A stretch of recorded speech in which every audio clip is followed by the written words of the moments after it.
कि मैं उस आदमी से इतना अटैच्ड हूँ, रणदीप से, तो जितना डिसअपॉइंटेड वो था उतना ही डिसअपॉइंटमेंट मुझे भी फील हुआ। मेरे भाई आमिर भाई से बहुत पहले, जब उन्होंने फिल्म बनाई थी ना, उससे पहले ऑस्ट्रेलिया रहता था मैं। ये वहां का फैशन है। ये सलमान खान जो थे ना उस टाइम पे, भाई वो जो जैकेट थी पेची वाली, दिल्ली जब जाते थे नानी के यहाँ पे, तो वहां पे वो पैचेस भी बिकते थे। अच्छा। तो लेदर की जैकेट खरीदते थे कानपुर से, वहां जाके पैचेस लगवाते थे। काबिल लड़का है, इंटेलिजेंट, पढ़ा लिखा लड़का है, कुछ करना चाहता है। एक तो लेगेसी के बोझ, उस बचपने में उससे आई थिंक ये हो गई गलती। तो हमारे जैसे एक्टरों के जो है बैंक अकाउंट खाली हो जाते हैं। फिर इतने बड़े मासी फिल्म दोनों, ऐसी दो फिल्मों में अच्छा काम मिलने में मुझे 20 साल लग गए। एक तो मुझे सबसे पहला कल्चरल शॉक ये हुआ था, मैंने कहा ये क्या बदतमीजी है यार, क्योंकि नॉर्थ में तो आप कुत्तों से ऐसे बात करते हैं। मोस्टली सब पाकिस्तानी लोग अच्छे होंगे, बिल्कुल होंगे, बट ऐसी क्या जरूरत है कि वहां जाके ढूंढ ढूंढ के लाया जा रहा है। समझ रहे हो आप? ढूंढ ढूंढ के लाया जा रहा है। किस बात का आर्ट यार? यहाँ पे आर्टिस्ट की कमी है क्या?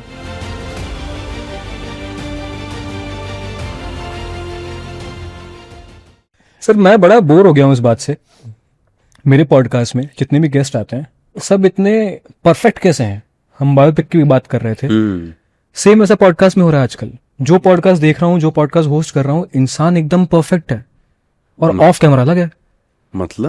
मतलब हर आदमी जो पॉडकास्ट गेस्ट आ रहा है, वो अपनी लाइफ को बेस्ट पार्ट जो है वो उसने बता दिया। अच्छा। मैंने आपका एक वो इंटरव्यू देखा साथ, तो आपसे पूछा कि मरने के बाद कैसे याद रखा जाए। आपने कहा क्यों याद रखना यार?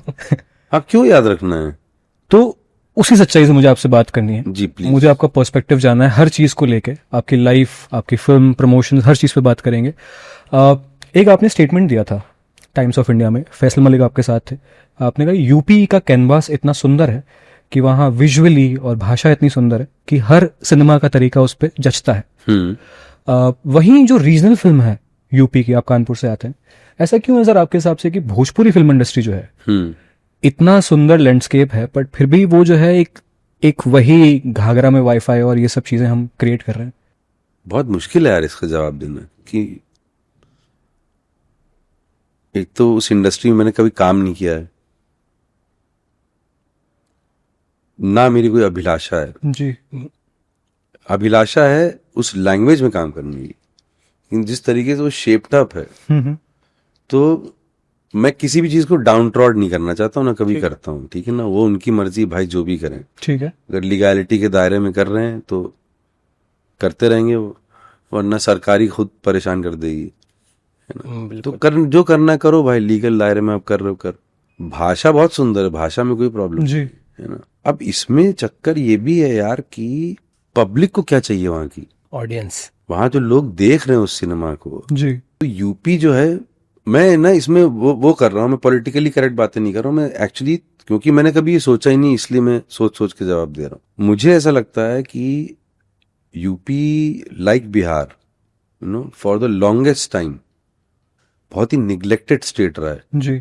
चाहे वो सुरक्षा के मामले में हो, चाहे वो वहाँ की एजुकेशन सिस्टम के मामले में हो, चाहे वो कल्चरल एक्टिविटीज के मामले में हो।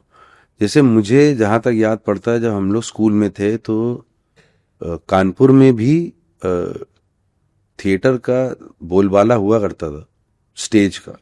मुझे भी याद है कि मैं भी 1-2-3 बार जब होश संभाला मैंने कि एक्टिंग करने का मन है, स्कूल में जब चालू करी थी जी। कि उसके बाद हमारे एक बाहर से टीचर आया करते थे और वो हमको डायरेक्ट करते थे हिंदी प्ले को हमारे।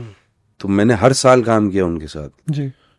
फिर I think he took a liking to me, और उन्होंने शायद मेरी माता जी से बोला भी था कि इसको आगे बढ़ाओ आप इसमें, क्योंकि ये अच्छा करता है, ये करना चाहता है। तो फिर मैं जाके बाहर जो लोग एमेच्योर थिएटर कहा जाएगा उसको, वो कर रहे थे। बहुत सुंदर था यार। कब की बात है सर ये यार दोस्त बात होगी कम से कम नहीं तो आई थिंक जब मैं 9th में होऊंगा। 9th में मतलब मैं 90 की बात कर रहा हूँ, शायद 1990 की या लेट 80s की बात। कल्चरल राइटिंग पे, लिटरेचर पे प्लेज हो रहे थे जी। ठीक है ना। वो मुझे लग रहा है कि ओवर अ पीरियड टाइम जब यूपी बहुत ज्यादा बकैती में, गुंडागर्दी में, और लाइक यूपी में भी जाने लग गया वहां पे, क्योंकि और कुछ करने को होता ही नहीं था। एंटरटेनमेंट का साधन ही एक सबसे बड़ा था, और लड़ाई करते हैं, अच्छा। हाँ, वायलेंस करते हैं, और जी मार पिटाई करते हैं। तू हॉकी से मारा था, मैं लोहे की छड़ से मारूंगा आज। तो यही सब होता रहता था वहां पे। तो आई थिंक वो कहीं ना कहीं स्लिप हो गया वो। और सिर्फ भाषा, आप अवधी बोलते हो या भोजपुरी बोलते हो, उसकी आइडेंटिटी नहीं होती है। उस भाषा में बड़े बड़े लोग बहुत अच्छी अच्छी चीजें लिख के गए हैं, जी जो कि शायद मुझे भी नहीं पता यार, ऑनेस्टली स्पीकिंग, यू नो। लेकिन वहां पे आप गए नहीं कभी, और जब आप भाषा को पकड़ के रह जाते हो और कल्चर खो देते हो ना, जी। तो फिर इस टाइप की प्रॉब्लम होती है।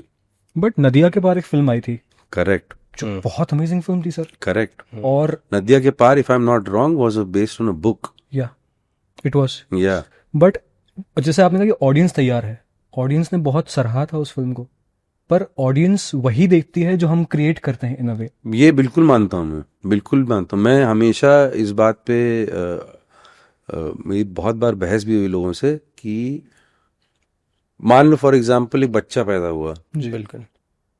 आपने उसको बस इतनी ही जगह दिखाई, ठीक है ना। आप कहीं बाहर जाते हो लेकिन वो बाहर नहीं जा सकता, ठीक है ना। आप उसके लिए खाना लाते हो, जी आप उसको रोज पेले पड़े हो, दाल चावल और भिंडी की सब्जी रोज, और वो तब से कर रहे हो जब से वो इन्फेंट है।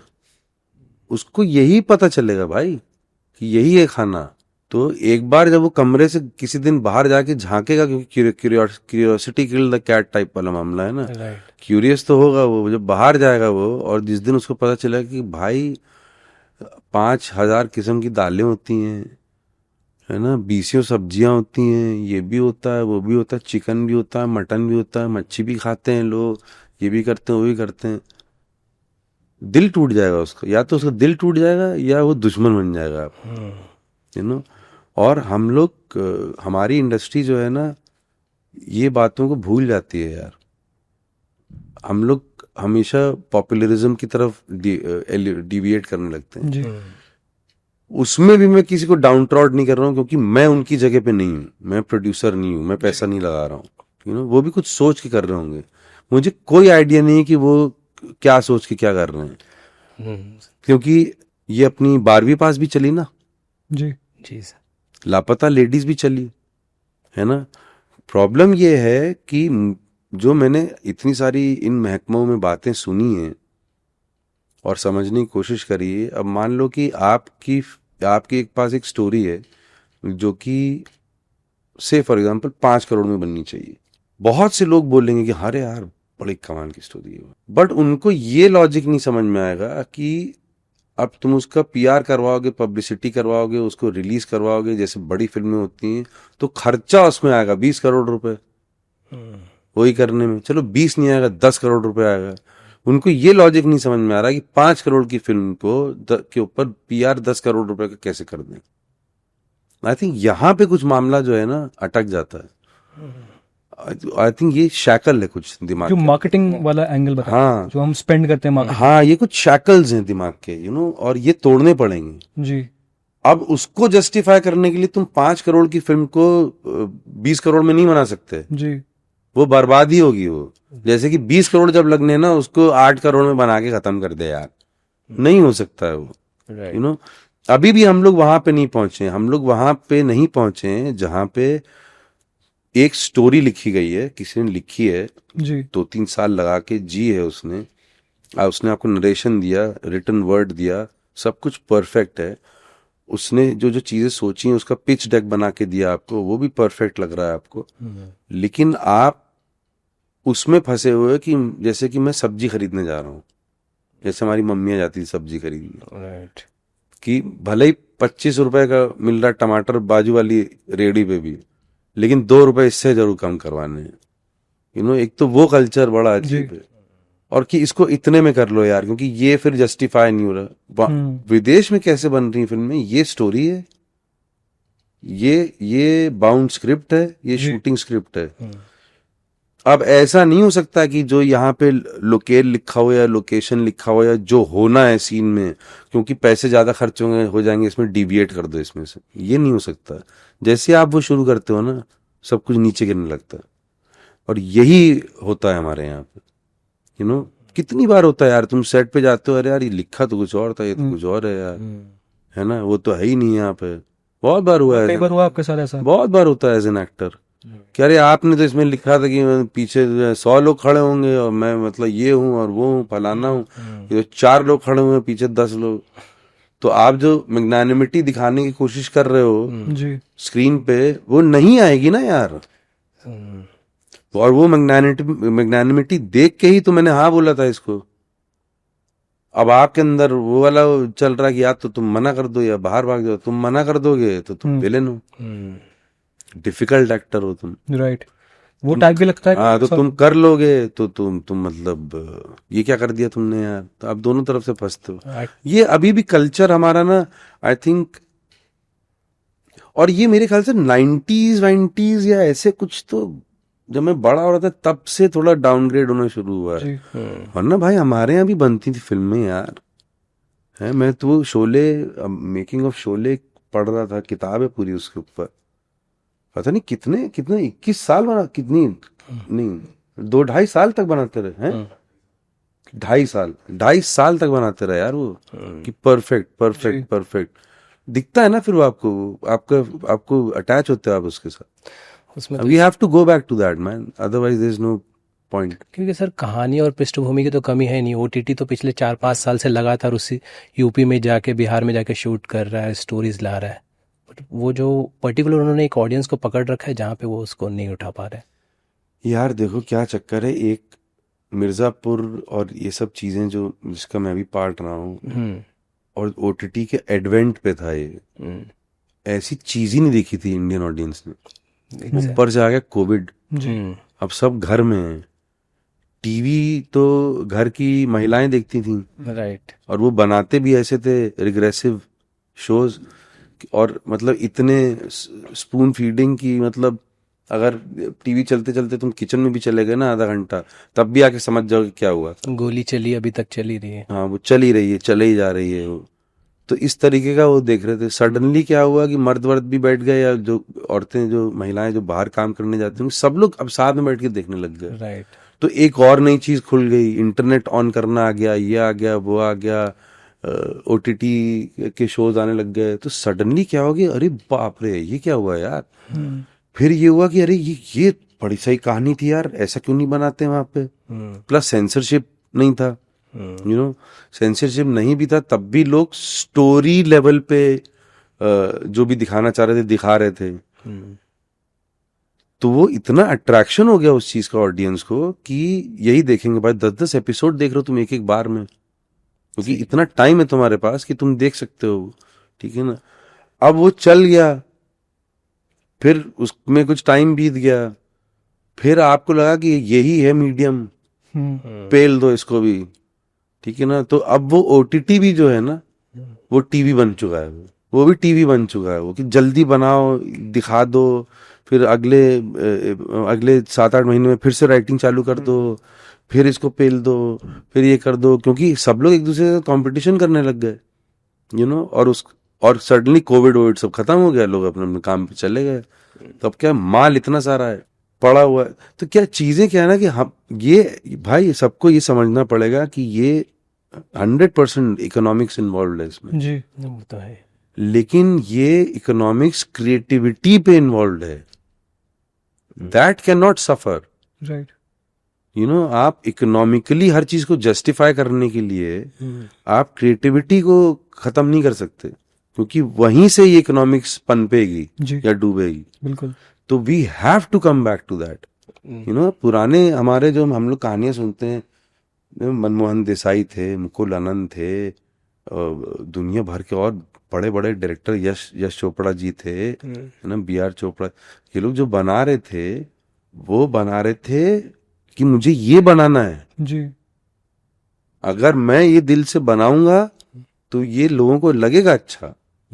राज कपूर साहब थे, उन्होंने कभी थोड़ी ना, शशि कपूर साहब थे, परवाह करी कभी, ठीक है उसमें नुकसान भी होता है, बट आप क्रिएटिविटी को इधर से उधर नहीं कर सकते, जी यू नो। तो I think we have to come back to that, that will be the only saving grace, and that is. और अभी तो यार सब कुछ सब एक ही प्लेटफॉर्म पे है यार, इंटरनेशनल काम भी है, हमारे काम भी है, यू नो। आप देखो ना कंपटीशन किससे चल रहा है आपका। कंपटीशन चलो छोड़ो, बहुत ही बेकार का शब्द है क्रिएटिविटी में, बट देखो ना वो लोग क्या कर रहे हैं यार। अभी हम लोग एडोलेसेंस की बात कर रहे थे, मतलब करो ना यार, ये इसमें टाइम लगता है। रिची मेहता मेरे बहुत one of my favouritest directors in OTT. जी। दिल्ली क्राइम देखा मैंने, फिर उनका पोचर्स भी आया था कुछ। टाइम लगता है इन सब चीजों में यार, you know. Trial by fire, सब अच्छे शोज हैं ये, यू नो। हम लोग क्या है, थोड़ा गिमिक ढूंढने लग जाते हैं हर चीज में। पर आप किस टाइप के आदमी हैं? आप उस टाइप के इंसान हैं जो आपने कहा शक्ल्स होते हैं, हमने बेड़ियां बांध ली है अपने ऊपर, हमने अपनी क्रिएटिविटी को कम कर लिया, कमर्शियल कर लिया। क्या आप उस तरीके के इंसान हैं कि आपको वो चीज़ तकलीफ देती है, आपको ठीक करना है, या आप उस तरफ के इंसान हैं कि बस जो हो रहा है करते रहते हैं, कुछ ना कुछ जब पावर में आएंगे तो और बदलाव होगा? भाई देखो, बहुत सिंपल सी बात है, सब हम सब इंसान हैं, जी। ठीक है ना। एक लिमिट तक आप यू नो, और लड़ाई आपकी हमेशा अपने आप से ही होती है, बाहर नहीं होती, क्योंकि बाहर आप जो जो लड़ने के लिए बातें करोगे ना, उसका किसी पे कोई असर नहीं होने वाला, राइट।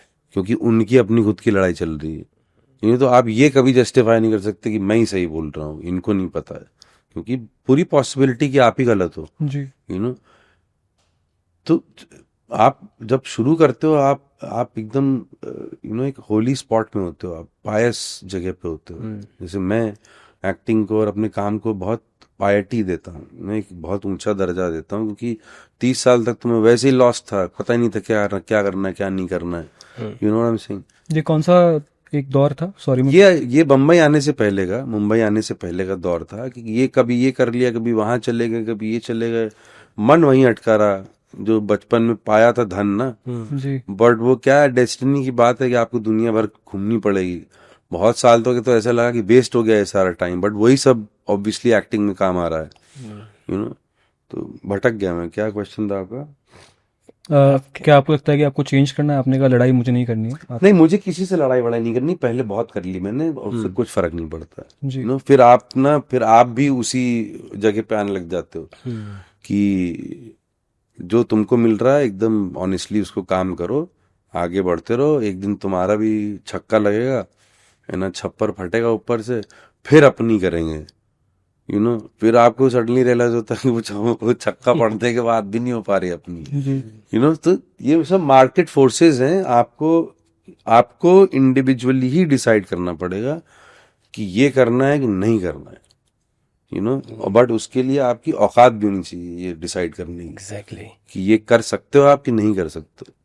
सर वही मैं पूछना चाह रहा था आपसे, जब स्क्रिप्ट आती है तो आप ये चॉइसेस रखते हैं, ये चीज़ करनी है, ये चीज़ नहीं करनी है, या? भाई बिल्कुल रखते हैं, तो तभी तो हमारे जैसे एक्टरों के जो है बैंक अकाउंट खाली हो जाते हैं, सही कह रहे हैं। फिर जाके ढूंढना पड़ता है कि अरे भाई अच्छा वो गलत सोच रहा था मैं शायद दे दो नौकरी कहीं और दे दो, यू नो। ये बहुत चलता है यार, यही स्ट्रगल है जब तक कि छप्पर ना फट जाए। पर अभी तक सर ये दिक्कत होती है स्टेबिलिटी, फाइनेंशियल स्टेबिलिटी? दिक्कत काम की नहीं है भाई जी। क्या, जैसा काम करना है उसकी दिक्कत होती है, और ऐसा भी नहीं है कि वो काम बन नहीं रहा है, वो काम अपने को नहीं मिल रहा है, वो किसी और को मिल रहा है, जो कि अच्छी बात है, कोई इशू नहीं है उसके अंदर। बट वो काम बहुत कम है, अभी भी बहुत कम है, यू नो। और अभी मैं जैसे इन दोनों फिल्मों की बातें करूं, केसरी 2 की और रेड 2 की, इतने बड़े मासी फिल्म दोनों, यू नो, लोगों के लाखों करोड़ों लोगों के चहेते दोनों actors, stars, Akshay Kumar, Ajay Devgn, right, ठीक है ना। वो एक सेंसिबल फिल्म कर रहे हैं दोनों, यू नो। उसके अंदर ऐसी दो फिल्मों में अच्छा काम मिलने में मुझे, जो कि मेरे काम को उनके शोल्डर पे चढ़ के मासिस तक पहुंचा सकती है, उसमें 20 साल लग गए, समझ रहे हो आप। तो अब ये तो आपकी इंडिविजुअल फाइट है ना, कि आपको इस तरीके तक, इस टाइम तक वेट करना है कि नहीं करना है। उसके बीच में बहुत सारी ऐसी चीजें करनी पड़ी जो कि नहीं करनी चाहिए थी, बहुत सारी चीजें ऐसी करी जो कि बहुत बढ़िया करी, लेकिन वो पब्लिक तक जैसे पहुंचनी चाहिए थी पहुंची नहीं, यू नो। तो यही है यार, ये बहुत सारा किस्मत का भी खेल चल रहा है। पर आपने बड़ा स्मार्टली जो है अपनी 2 फिल्मों का जिक्र किया, अब इसी पे बात करते भाई मैं बहुत स्मार्ट आदमी हूँ। हैं। अरे बिल्कुल, बेशक। केसरी 2 में आपने काम किया। केसरी 1 जो है मैं देखी वो फिल्म, और आपके परम मित्र रणदीप हुड्डा जो है वो बैटल ऑफ सारागढ़ी पे काम कर रहे थे। जब आपको केसरी 2 का ऑफर आया तो क्या वो दिमाग में था असमंजस की तो मेरे दोस्त का प्रोजेक्ट था और अब वो नहीं कर पा रहा, या इट वाज कि हाँ कर लेते हैं? नहीं भाई, ये एक तो पहली बात तो ट्रिविया ये है जी कि पहले वो केसरी 2 नहीं था नाम। अच्छा, वो वर्किंग टाइटल उसका था Sankaran Nair versus the Crown. Okay okay. तो जब मैं शूट कर रहा था तो बाकी लोगों ने भी ऑब्वियसली ये पॉइंट आउट किया होगा, मैंने भी अपने डायरेक्टर से करण से एकदम ऐसी नॉर्मली बात करी थी कि भाई कैसे समझेगा कोई ये टाइटल, बिल्कुल। ये तो मतलब बहुत हार्डकोर अंग्रेजी टाइप टाइटल है ना। तो आई थिंक फिर इन लोगों ने कुछ अपना आपस में विचार विमर्श करके केसरी 2 इसका नाम रखा, because Kesari 1 was a successful film, तो why not take advantage of the fact that it was a successful film, and this is also an ode to the nation and what happened in Jallianwala Bagh. जी और emotional film है जैसे वो थी ना, तो उन्होंने नाम चेंज किया। इतने कच्चे भी नहीं है दोस्ती हमारी कि मतलब 30 साल की दोस्ती जो है मुझे उसमें सोचना पड़ा कि मैं केसरी 2 में काम करूंगा कि नहीं करूंगा, क्योंकि मतलब केसरी 1 में अक्षय कुमार जी ने काम कर लिया बैटल ऑफ सारागढ़ी में, जी। जिसके लिए रणदीप प्रिपेयर कर रहा था। नहीं यार, ये सब बहुत छोटी बातें हैं। तो कभी थॉट नहीं आया, हालांकि वो दोस्ती खराब नहीं हुई, बट वो 1% थॉट था होगा कि यार, क्योंकि आपको लगता है कि वो कहीं ना कहीं इनजस्टिस था रणदीप के साथ, क्योंकि वो बहुत साल प्रेप कर रहे थे और वो बन गई। नहीं यार देखो, मुझे क्या है, मुझे मेरा भाई है वो, ठीक है ना, और मैंने उसकी प्रेपरेशन देखी थी, और इनजस्टिस तक तो बात नहीं पहुंची दिमाग में, बट क्योंकि मैं उस आदमी से इतना अटैच्ड हूँ रणदीप से, तो जो मैंने उसकी प्रेपरेशन देखी थी, तो जितना डिसअपॉइंटेड वो था, ठीक है ना, उतना ही डिसअपॉइंटमेंट मुझे भी फील हुआ, क्योंकि मेरी फैमिली है वो। और बट वो भी निकल गया उसमें से यार, और यही लाइफ है, तो मैं भी निकल गया। सर रेड 2 की बात करें तो मैं पर्सनली बताना चाहूँगा, मुझसे कोई इत्तेफाक रखे ना रखे, मैं पूरी फिल्म देखा, मैं इंजॉय कर रहा था, बट जैसे ही आपकी एंट्री होती है और वो चरण चुंबक जो वर्ड आता है, उसके बाद माहौल चेंज हो जाता है सर। मतलब सच कह रहा हूँ कि वो जो एक 15 to 20 मिनट्स का जो पीरियड आता है, वो लगता है एकदम जान फूंक दिया। वो मुझे जानना है कि इस बार उसके लिए किस तरह की तैयारी थी, और क्या आपने वो डायलॉग्स स्क्रिप्ट में थे या इम्प्रोवाइज हुए थे, वो भी बताइए। नहीं, मोस्टली स्क्रिप्ट में थे सब कुछ। तो ये थोड़ा सा मैजिक हो गया जी। और ऐसा नहीं है कि मतलब बाकी काम कुछ फीके हैं जो मैंने किए हैं, और या उनसे जो है एक्कोलेड्स नहीं मिले, प्रशंसा नहीं मिली, ऑडियंस का प्यार नहीं मिला, आप जो भी बोल लो, बट ये जो है ना, डेफिनेटली मुझे पता है कि मिस्टर राजकुमार गुप्ता का बहुत बड़ा हाथ है इसके पीछे जी। ये जो अभी सडनली ये हुआ है, और वो इसलिए है सिर्फ क्योंकि he genuinely wanted Lallan Sudhir to come back into the film, and I think because he wanted so, and because you seen watch the film, तो अगर आपने फिल्म देखी है तो वो इसलिए है क्योंकि यही एक इंसान है जो एक स्तर की कॉमिक रिलीफ लेके आ रहा है, राइट है ना। बाकी सारी फिल्म जो है वो इंटेंस है काफी, और वो होनी भी चाहिए, क्योंकि जो उनका otherwise it falls apart the banter between the two. तो ये ऑथर बैक्ड है मामला, तो जिस प्यार से उन्होंने मुझे सौंपा था, उस प्यार से और मेहनत से मैंने ऑनेस्टी से कर दिया जी। And it's worked man, it's actually magical for me कि मैं इतना काम कर दिया, ये हो गया वो हो गया, और इस बार जो रिएक्शन आ रहा है ना ऑडियंसेस का, वो मतलब मैंने कभी ऐसे एक्सपीरियंस ही नहीं किया अभी तक लाइफ में।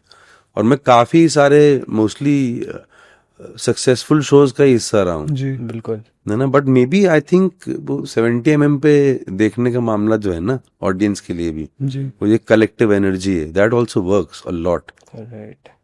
क्या बात है। मुझे ना अमित जी, मुझे आपको पूरा जानना है, जो भी अनफिल्टर्ड कॉन्वर्सेशन होती है मुझे जानना है। मुझे लगता है कि हर इंसान जो है वो अपने बचपन को पूरा तो नहीं जानने दूंगा।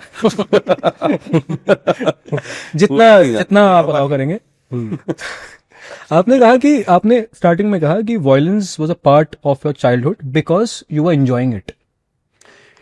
No, I meant this, and which is that कि कोई, और ये आई थिंक हमारे ही कल्चर में नहीं है ये, एक तो एक पार्ट ऑफ टीनेज ग्रोइंग है, जी। You no. अगर आप विदेशों में भी देखोगे, जो छोटे टाउन से हैं लड़के बच्चे लड़कियां, और स्पेशली वो दिन यार जब हम लोग स्कूल वूल में हुआ करते थे, कुछ होता ही नहीं था एंटरटेनमेंट। क्या होता था? पिक्चरें लगती थी हॉल में, टीवी के नाम पे दूरदर्शन होता था, राइट। उसमें भी चित्रहार आता था, हम्म। ठीक है ना। या फिर वो संडे सैटरडे, पहले संडे की फिल्में आती थी, फिर सैटरडे भी शायद आने लग गई थी, अभी तो इतना याद नहीं है मुझे। और क्या करे इंसान, बाकी सारा टाइम स्कूल और लड़ाई झगड़े, स्पोर्ट्स, और क्या था। तो violence was a major part of entertainment. Right. Okay. अरे तुझे पता है यार उसके ना क्या फोड़ा यार उसको, यार माथा ही फूट गया भाई कसम से, यहाँ से वहां, इस टाइप की तो बातें करते थे हम लोग, यू नो। तो मेरा मतलब ये था कि इट अनफॉर्चुनेटली वो था जी। बहुत बड़ा पार्ट और सोर्स ऑफ एंटरटेनमेंट का, यू नो। कि कोई गिर गया अगर और उसका ठुड्डी फूट गई, मुझे याद है कि मेरे घर के सामने कोई साइकिल जा रहा था और कुछ तो झोले में पड़ा हुआ था, कैंची वैंची टाइप का था, तो स्पोक्स में जाके फंसी, तो एकदम से पहिया रुक गया, वो गिरा, धूड़ से ठुड्डी उसकी फूटी, फट वट गई, लड़के हंस रहे थे, यू नो। जबकि ऐसी सिचुएशन में हंसना नहीं चाहिए। और हंसते हंसते उसको डॉक्टर के पास भी ले गए कि क्या बेवकूफ है यार तू। ऑब्वियसली बेवकूफ नहीं बोला था, मातृभाषा अलग यूज करी गई थी, बट और डॉक्टर के पास भी ले गए हंसते हंसते। मेरा और मेरे भाई के बीच में लड़ाई हो रही है, तो ऐसा हम लोगों ने गलती से कांच के दरवाजे पे, उसने अंदर से वो बंद करने से रोक रहा था, मैं खोल रहा था, तो दोनों के हाथ ही निकल गए कांच से, तो कट वट गए सारे पूरे, हम दोनों भी हंस रहे थे, समझ रहे हो भाई। तो इस टाइप की चीजें चल रही थी। तो मैं जब when you look back in hindsight, तो मैं सोचता हूँ क्या चल क्या रहा था ये सब यार, यू नो। और तो मेरा मतलब यही था इससे कि violence was a form of entertainment, right. You no. दंगे हो रहे हैं बाहर और हम लोग क्रिकेट खेल रहे हैं, कोई मतलब कुछ एसोसिएशन ही नहीं कि हाँ दंगे तो होते हैं ना, अच्छा। लड़ाई झगड़ा तो होता है ना। It was a part of life, it was your life actually. Right. मैं अजमेर से आता हूँ, राजस्थान से, बस छोटा तुझे शहर। तो पता ही होगा। तो मुझे पता है वो जो आप, मैं रिलेट कर पा रहा हूँ कि यार उसको मारा, तो उसमें I was feeling more manly जब मैं छोटा था कि ओह ये हो गया, मैं भी इस ग्रुप का पार्ट हूँ। पर मैं कभी कट्टा नहीं रख पाया अपने घर पे, जो आप कर गए। यार क्या है कि पढ़ाई वढ़ाई में मन लग नहीं रहा था, और आई थिंक 7 तक बहुत, मैं एक्चुअली होनहार स्टूडेंट थ्रू आउट रहा हूँ। 12th में मेरा आई थिंक 82-84 ऐसे कुछ परसेंटेज आए थे, वो भी ISC में। हाँ? और इमेजिन कर उसके बाद भी दिल्ली में अच्छे कॉलेज में एडमिशन ही नहीं मिल पाया, कट ऑफ पता नहीं कहाँ जाती थी वहाँ पे, CBSE। जी।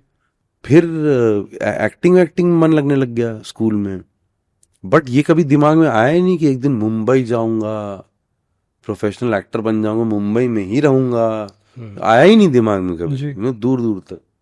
अब नेक्स्ट बेस्ट बेट क्या है? गुंडाई। क्योंकि जो आप देख रहे हो लोगों को आसपास अपने, जी। उनके पास पावर है, बड़े बड़े लोगों के साथ घूमते हैं फिरते हैं, और वो पावर कैसी लगती थी छोटे छोटे बच्चों को कि भैया को देखा बुलेट पे चलते हैं, बुलेट पे। यस भाई बुलेट पे कोई चल रहा है उस टाइम पे शिवाला में, समझ रहे हो। फिर वो नई नई शोरूम से मारुति 800 खरीद के ले आया, मारुति वैन सॉरी, है ना, उन सब में चल रहा है और धंधा पानी चल रहा है, लोगों का आवन जावन चल रहा है और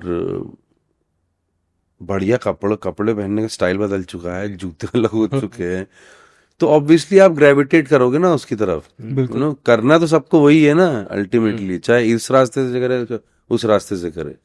अब वो इतनी अकल थी नहीं कि यहाँ कुएं से बाहर तो निकल भाई, वो अकल मेरी माँ को थी, ठीक है ना, तो मेरी माँ ही इंस्ट्रूमेंटल है कि वो देखती रहती थी वो कि ये गया, ये खत्म है कहानी।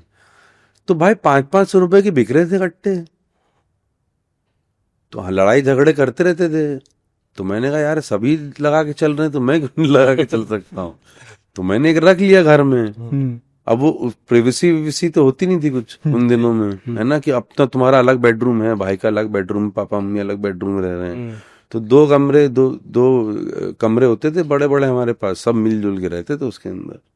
और पिताजी आए होंगे एक दिन, अपना कहीं वो अंडरवियर वाले ड्रॉर में छुपा रखा था नीचे, मैंने छोटा सा था इतना सा, और आए वो निकाले तो बोले की क्या है, मैंने कहा कट्टा है, अब इसमें क्या झूठ बोलेगा आदमी जो है वो है।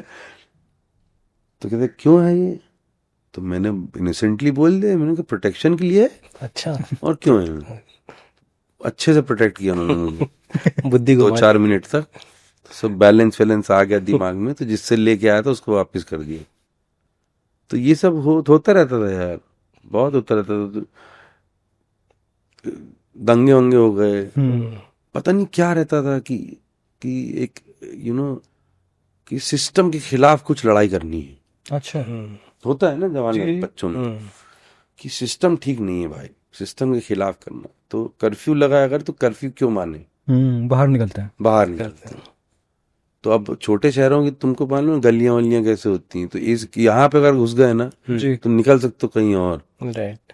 तो वहां पे चले गए दोस्त के साथ घूमने, कर्फ्यू लगा हुआ है, अंदर लग ही नहीं रहा था गलियों में कर्फ्यू लगा हुआ है, और चले गए तो वहां पे कुछ ओपनिंग आया, छोटा सा वो था चौक सा, वहां भाई लोग खड़े थे पुलिस वाले, फिर उन्होंने अच्छे से कर्फ्यू लगाया।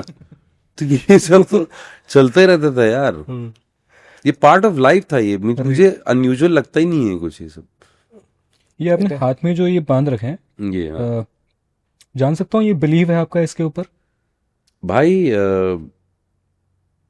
बहुत ज्यादा बिलीफ है, और ये अभी पहले में क्या है कि महादेव को ऐसे स्मरण करता था, मानता था, बट इतना रिलीजियस नहीं था कि मतलब मंदिरों में जाऊं, इधर जाऊं उधर जाऊं। बट जब पहली बार गया ना तो मैंने उनका जो ड्रेसअप होता है, अभिषेक होता है भभूत के साथ, महाकाल, हाँ महाकाल, मैजिकल था यार, मैजिकल था वो। और ये पावर की बात नहीं है, एक कनेक्शन हुआ मोहब्बत का, प्यार का जी, और तो उसके बाद फिर मुझे मौका मिला जगन्नाथपुरी भी जाने का। तो अब मुझे हर जगह जाना है, मुझे सारे मंदिर देखने हैं। एनर्जी आपको फील होती है? हाँ, कुछ है भाई, कुछ तो 100% है। और ये इतने प्राचीन मंदिर हैं कि है कुछ भाई, और मैं क्यों अछूता रहा हूँ भाई इस एनर्जी से? बिल्कुल, है ना, सब लोग जा रहे हैं तो सब लोगों को कुछ मिल रहा है, तो मैं क्यों ना एक्सपीरियंस करूं? एक चीज मैंने ऑब्जर्व की थी, हर्ष और हम एक पॉडकास्ट कर रहे थे एक एक्टर के साथ, तो उसने बोला कि I am a God fearing man. तो मैंने कहा गॉड फियरिंग क्यों, गॉड लविंग क्यों नहीं? मतलब हम ठीक है भगवान की इज्जत करते हैं, आपका टेक क्या? यू फील कि खुदा से डरना जरूरी है? जैसे आपने कहा मोहब्बत करता हूं मैं उनसे, और ये बहुत इंटरेस्टिंग टेक है आपका। आपके जो पिताजी हैं जी, माता जी हैं, जो भी हैं, आप उनसे प्यार भी करते हो, वो भी आपसे बहुत प्यार करते हैं, लेकिन आप उनसे डरते भी हो। वो डर जो है ना, वो इज्जत होती है जी, उनकी इज्जत करते हो, डरते नहीं हो आप उनसे, और इंग्लिश में जो सब बोला गया ना वो सब सत्य नहीं है। ये ना गॉड फेयरिंग वाले जो बोल के गए अंग्रेज, तो कभी कभी कुछ चीजों के लिए माफ कर दो उनको। ठीक है, तो गॉड फेयरिंग का मतलब मेरे नजर में है कि मैं इज्जत करता हूँ भाई, डरता थोड़ी ना हूँ माँ बाप से, राइट। और बचपन में तो डरता था, डरता भी था बहुत, तो इसका मतलब ये नहीं कि वो मुझसे मोहब्बत नहीं करते हैं, मुझसे मोहब्बत नहीं करते। जी ये मेरे लिए माँ बाप के भी माँ बाप हैं, उनके माँ बाप के भी माँ बाप हैं, जिनको मैंने कभी भी एक्सपीरियंस करने की कोशिश ही नहीं करी। तो वो ये एक्सपीरियंस है, ये मोहब्बत। तो सर ये बिलीफ स्टार्ट कहाँ से हुआ, मतलब ऐसे कुछ था जिस आप इस एनर्जी के थ्रू? ये सब बिलीफ आपके अंदर स्टार्ट नहीं होता है मेरे हिसाब से। जैसे बहुत, इसका मैं एक दूसरी तरफ से उत्तर देता हूँ कि बहुत सारे लोग बोलते हैं कि आप अपनी डेस्टिनी खुद बनाते हैं। ठीक है। मुझे इसका लॉजिक ही नहीं समझ में आया आज तक, कि आप करते रहो, लगे रहो, है ना, और बहुत मेहनत करो, आप अपनी डेस्टिनी चेंज कर दोगे। अच्छा, तो कितने कितने पूरे विश्व भर में अगर एंटरटेनमेंट इंडस्ट्री की बात कर लें, कितने सुपरस्टार होंगे गिन के, 7-8 की पॉपुलेशन है, जिनके जिनके बारे में पता भी होगा मोस्टली सब लोगों को, 25, 30, 40, 50 मैक्सिमम। कहाँ है बाकी? क्यों नहीं बना पाए डेस्टिनी अपनी? वो भी तो कर रहे हैं मेहनत, जी है ना। तो भाई कोई कुछ चीजें हैं जो हमारी समझ के बाहर हैं। ज्यादा खामखाई में इंटेलिजेंट नहीं बनना चाहिए मेरे हिसाब से, ठीक है ना। जब तक आप अपने आप को उनके लिए खोलोगे नहीं, जी वो तो आएंगे नहीं आपके अंदर, तो यार, life is not about making your own destiny, life is about living it, experiencing it. Right वो जो आजकल नया शुरू हो गया ना, आर्ट ऑफ लिविंग टाइप का मामले में, जी कि लाइफ इज मेमोरीज, है ना। Life is not about memories, life is about your experiences, right and experiences doesn't necessarily mean I have traveled 128 countries. Experience for me is, have you ever been inside yourself? So my aim in life is to more and more go inside myself. Okay क्योंकि मैं ये देख चुका हूँ भाई, मैं इतना struggle life में और फ्रस्ट्रेशन और आंगस्ट देख चुका हूँ अपने अंदर, जी कि आप चिल करने नहीं जा सकते। ऐसा नहीं हो सकता कि आप यहाँ पे कुछ किसी चीज के बारे में स्ट्रगल कर रहे हैं, किसी चीज को पाना चाहते हैं और वो आपको मिल नहीं रही है, और आपने सडनली सोचा कि बहुत ज्यादा हो गया यार, फ्रस्ट्रेशन है ना, अभी मैं वहां चला जाता हूँ, अपना मनाली चला जाता हूँ, पहाड़ों में, कसौल, वहां जाऊंगा, और ये जो वाली जो स्ट्रगल फील हो रही थी ना, ये पीछे रह जाएगी यहाँ पे। ऐसा होता है क्या? साथ ही में जा रही है वो, जी जहां जहां जाओगे वो साथ में ही जाएगी।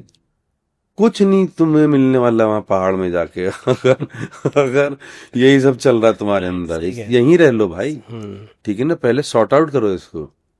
मैं उस एक्सपीरियंस की बात कर रहा हूँ। कॉन्शियसली अवेयर आप जो हुए अपने एक्सपीरियंसेस को लेके, बहुत लोग नहीं हो पाते, पूरी जिंदगी नहीं हो पाते, आप हुए तो ये कुछ ना कुछ रीजन था, बिकॉज क्योंकि आप आर्ट में आए, या ये जो रियलाइजेशन हुआ खुद से? नहीं भाई, मुझे पूरा फर्म बिलीफ है कि ये मुझे मिला है, मिला है, ये दान में मिला है मुझे, कि जाओ बेटे परेशानी रहो तुम, ये मिलता है आपको।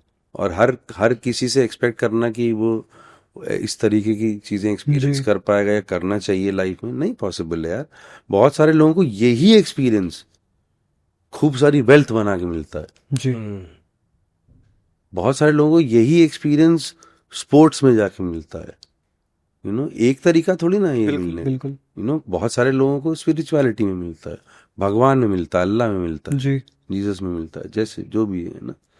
तो अलग अलग तरीके हैं, बट एम वही है दोस्त, अंदर ही जाना पड़ेगा, जी। बाहर नहीं है कुछ भी। ओवर थिंक करते हैं कभी बहुत? आप लगता है आपको कि आप ओवर थिंकर हैं? मैं पहले बहुत करता था, अब मैं चिल हो चुका हूँ। कैसे चिल हुए, मुझे भी सिखाओ। थकान की वजह से ओवर थिंकिंग की कि ये क्यों, मैं सोच क्यों रहा हूँ, है ना, हाइपोथेटिसाइज क्यों कर रहा हूँ चीजों को, है ना, जबरदस्ती का, कि ये जब वो ये होगा ना तो मैं ये करूंगा, जब ये होगा तो वो करूंगा, फिर वो होगा तो वो करूंगा। कुछ भी नहीं हो रहा वैसा, बीच बीच में आते हैं झटके कि स्ट्रैटेजी बनाते हैं, कुछ स्ट्रैटेजी बनाई जाए, वो फेल ही होती भाई हमेशा। वो कुछ हुआ है फिर ऐसा याद आ रहा है कुछ? पूरी जिंदगी यही होता रहा है यार। जब भी स्ट्रैटेजी बनाई है ना तब कुछ नहीं हुआ है, जब बिना स्ट्रैटेजी के चलाओ ना तभी कुछ हुआ है। Because now you are not expecting anything, you flowing freely, right. तो फिर तो जो भी मिलेगा अच्छा लगेगा ना। अब स्ट्रैटेजी बना ली भाई कि मैं ना अभी देख मेरे से एक बार बहुत साल पहले किसी ने, बहुत बड़े सेलिब्रिटी ने, नाम नहीं लूंगा, डोंट इवन थिंक ओके। मुझसे पूछा था where do you see yourself in 5 years। मैंने कहा I can't see it, it's impossible to see myself where I will be in 5 years। कैसे, मतलब क्या है इस क्वेश्चन का यार? कि और जो लोग ये बातें करते हैं और गोल्स बनाने चाहिए, ये करने चाहिए, वो करने चाहिए, भाई नहीं यार, ये नहीं है लाइफ। ये ढूंढो कि करना क्या है जी, क्या करना है, और उससे प्यार करो और वो करते रहो। बढ़िया कुछ होना होगा तो होएगा, छप्पर फटना होगा तो फटेगा। ये जरूर गारंटीड है उसमें कि तुम सेटिस्फाइड रहोगे, एम्प्टी नहीं फील करोगे जी। और तुम एम्प्टी नहीं फील करोगे तो खुश रहोगे। ये ज्यादातर बीइंग के विरुद्ध जाके जो भी काम करते हैं, जैसे जो आजकल इंटरनेट पे सेल्फ हेल्प गुरु हैं कि स्ट्रेटजी बनाओ, गोल्स बनाओ, बकेट लिस्ट लिखो, सोशल मीडिया है कि इतने बजे उठो। अब मेरा बीइंग अलाउ नहीं करता, मैं अलग तरीके का इंसान हूँ, मैं उस ढांचे में नहीं आ पाता हूँ, पर हम सब उस ढांचे में जुड़ना चाहते हैं ताकि मैं बेहतर फील कर सकूं अपने बारे में। एक फोमो क्रिएट किया क्रिएटर्स ने। ये नहीं, ये भाई वो तो अपनी रोजी रोटी चला रहे हैं, उनको क्या बोलेंगे, लेकिन जो लोग कर रहे हैं इसको अंध फॉलो, जी, ब्लाइंडली फॉलो कर रहे हैं। मेरा ये है कि एक दिन मम्मी ने मेरी बहुत, मुझे अभी सब मुंबई आ गए हैं, यहीं रहते हैं, साथ में रहते हैं हम लोग सब, थोड़ा थोड़ा दूरी पे।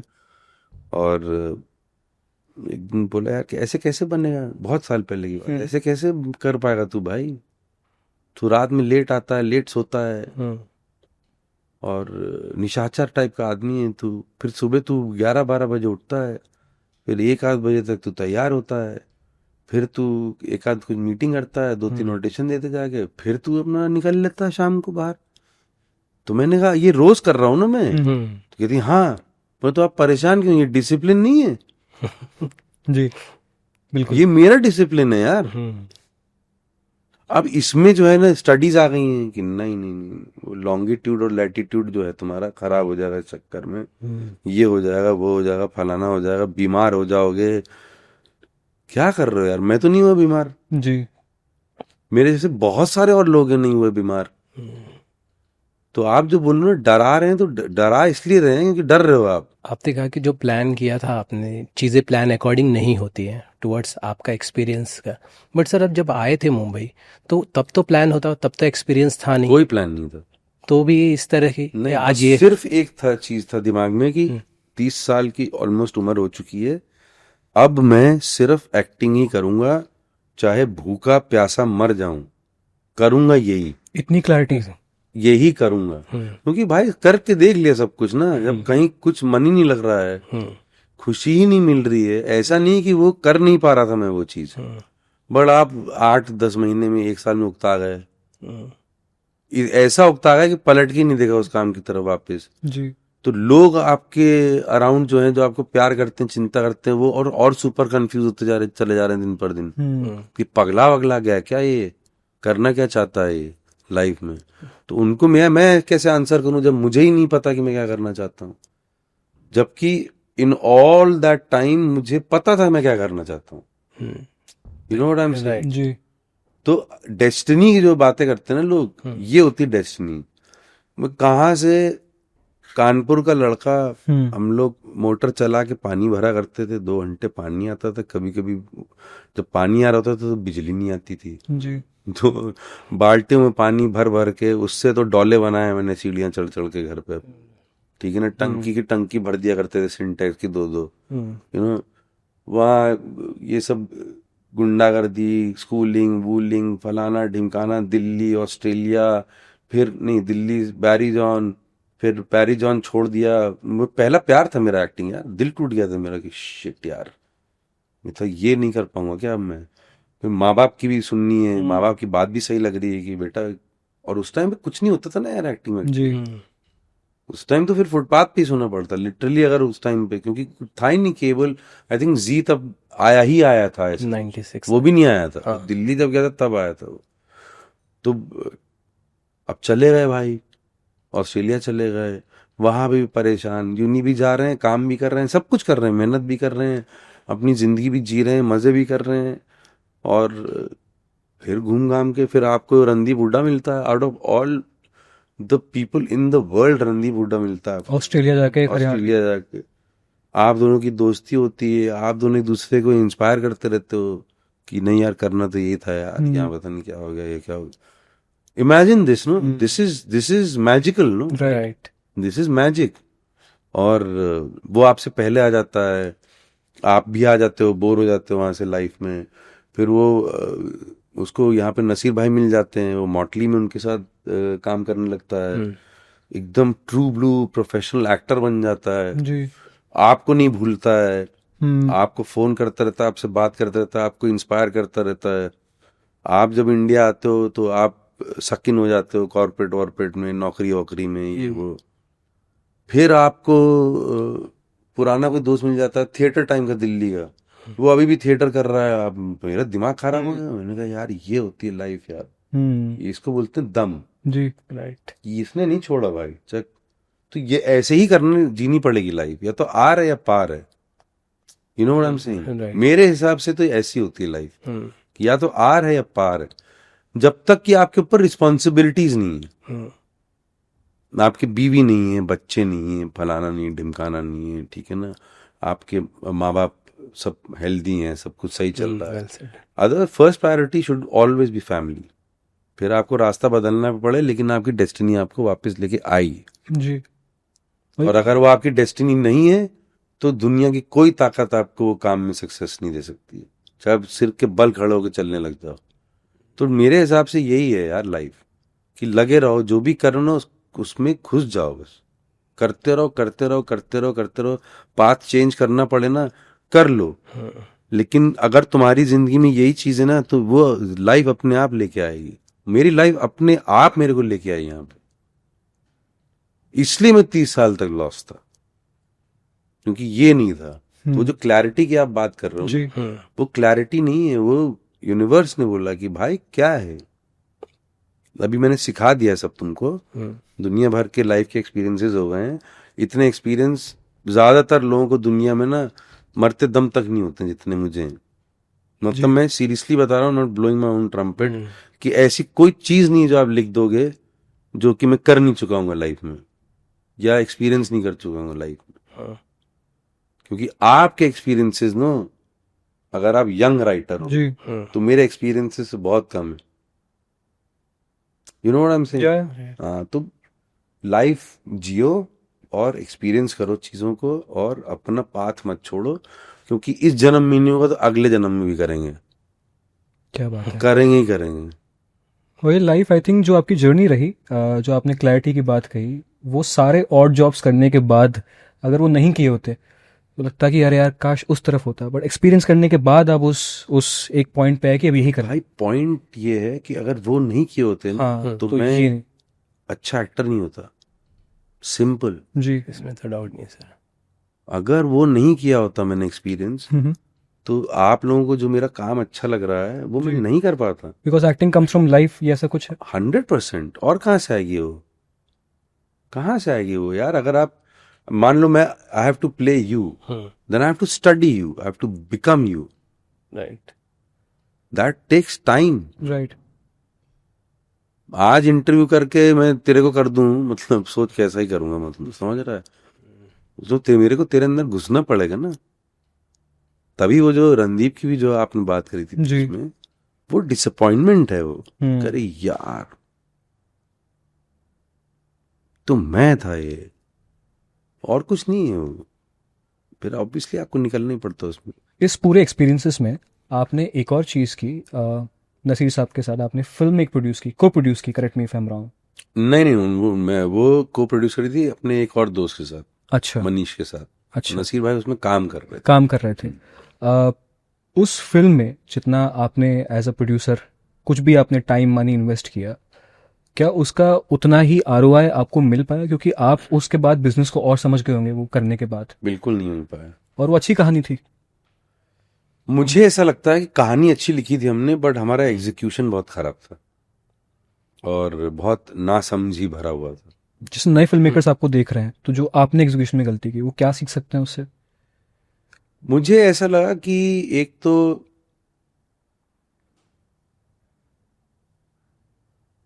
it was not that kind of a story where we could have done it in such limited amount of time or money, okay and मुझे ऐसा भी लगा कि we should have invested much more time in writing it and we should have prepared more for the execution of it. हमको लगा कि अरे हाँ मतलब चल जाएगा, निकल जाएगी फिल्म। वो बहुत ही गंदा माइंडसेट था वो, कि कर लेंगे निकल जाएगी। जो निकल जाएगी जो है ना, ये करप्शन है जी। तो नहीं निकली फिर वो, और बट इसमें आई थिंक फिल्म मेकर्स मेरे से कुछ नहीं सीख सकते, यंग फिल्म मेकर्स, क्योंकि मैं उस टाइम पे बिल्कुल भी मेंटली पर्सनली रेडी नहीं था, टेक्निकली भी और किसी और भी उसमें स्कीम ऑफ थिंग्स में, कि मैं ये फिल्म को प्रोड्यूस करूं। वो क्या है कि मेरे दोस्त ने थोड़ा अपना सब सामान सब गिरवी रख के कुछ तो लोन वोन उठा लिया, तो फिर मुझे कूदना ही पड़ा। और बट हाँ, आरओआई उससे ये मिला, मुझे एक्सपीरियंस का आरओआई मिला। ओके। अब मुझे ये पता है कि क्या नहीं करना है भाई, जल्दीबाजी नहीं करनी है, और अगर तुम रेडी नहीं हो तो रेडी नहीं हो। फिर एक्टर की डेट चली जाए, मिले ना मिले, ये हो ना हो, लोकेशन चली जाए हाथ से, फिल्म ही बंद हो जाए अगले 6 महीने के लिए, कोई इशू नहीं है, बट जल्दीबाजी में नहीं करना है। जी सर, ये एज प्रोड्यूसर बनने के बाद जब आप बने उस पार्ट के लिए, तो एज अ एक्टर आपका अप्रोच उसके बाद जो फ्लॉप हो गई फिल्म, वर्क नहीं कर पाया, तो अप्रोच में चेंजेस आए? अरे कोई जानता नहीं था मुझे तब यार। नहीं तो उसके बाद अप्रोच में चेंजेस, तो सर मैं वो समझना चाहता हूँ। नहीं कोई चेंज, कोई जानता ही नहीं था, कोई औकात ही नहीं थी भाई की।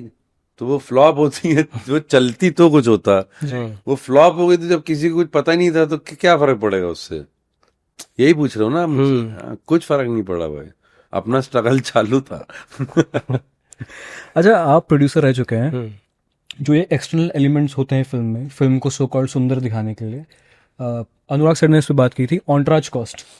अब मुझे इतना ज्ञान नहीं है, आपकी राय चाहिए। मैंने सुना है, जैसे मैं एक सेट पे गया था, तो एक मेकअप आर्टिस्ट थे, वो एक स्टार का मेकअप कर रहे थे। मैंने कहा लगभग कितना पैसा बन जाता है? उसने कहा 2-3 बन जाता है दिन का। तो उसने कहा अभी तो बहुत सीख ही रहा हूँ। लाख? हाँ। क्या बात कर रहे हो यार, गलत प्रोफेशन में आ गए। तो आपको तो पता ही होगा सर। भाई इतना तो मतलब मुझे तो अपने वाले पता है ना, वो भी काफी अच्छा खासा मिल जाता है उनको। जी। तो जो ऑनट्राज कॉस्ट होती है, उससे क्या फिल्म के बजट पे और जो कंटेंट पे हम कॉम्प्रोमाइज करते हैं, क्या ये एक्सटर्नल फैक्टर्स वाकई में है जिसकी अनुराग कश्यप बात कर रहे थे? बिल्कुल है यार, बिल्कुल 100% है, बिल्कुल सही बात कर रहे हो। वो जो बात कर रहे थे, वो बात तो सही कर रहे थे, लेकिन क्या है ना कि अब किसी का नाम लिए बगैर जी आप किसी यहाँ पे एक आदमी है इस पेडेस्टल पे, जी, आप उसके पास गए एज अ प्रोड्यूसर, आपको सब पता क्या होने वाला है आपके साथ, जी, आप फिर भी गए, है ना? तो आप क्या सोच के गए थे कि आप उसको बदल दोगे एक अच्छे इंसान में या अच्छे एक्टर में, है ना? कि आप उसको वहां से यहाँ ले आओगे नीचे, क्योंकि इतनी कुछ महान चीज लिख दिया आपने। जी। तो भाई वो आपके जैसे 500 लोगों को निकाल के फेंक देता होगा ना लाइफ से अपनी रोज। आप नहीं कर सकते ना ऐसी चीजें। तो फिर आपको अगर अपनी एकदम रॉ ये वो बनानी है, तो उसके लिए लोग अलग है ना यार, वहां जाओ आप। और एक कॉर्पोरेट स्ट्रक्चर आया है, तो कॉर्पोरेट स्ट्रक्चर में एक एक स्ट्रक्चर आया। जी। पहले तो स्ट्रक्चर ही नहीं होता था कुछ भी, है ना। कहाँ होते थे कास्टिंग डायरेक्टर, कहाँ होता था ये प्रोडक्शन डिजाइनर, जी। कहाँ होता था ये सब, कुछ भी नहीं होता था, ठीक है ना। Background score, original background score तो अभी है वो। तो पैराफर्नेलिया भी बड़ा है ना फिल्म मेकिंग का, you know what I am saying, paraphernalia भी बड़ा है फिल्म मेकिंग। तो आपको जैसी फिल्म बनानी है उसके हिसाब से आपको बहुत लोग मिलेंगे। तो आप चॉइस गलत मत करो ना अपनी। ओके। फिर आप फिल्म पे जाओ आप। फिर अलग प्रॉब्लम है कि जो आपको मिलेंगे वो उनके नाम पे फिल्म नहीं बिकेगी।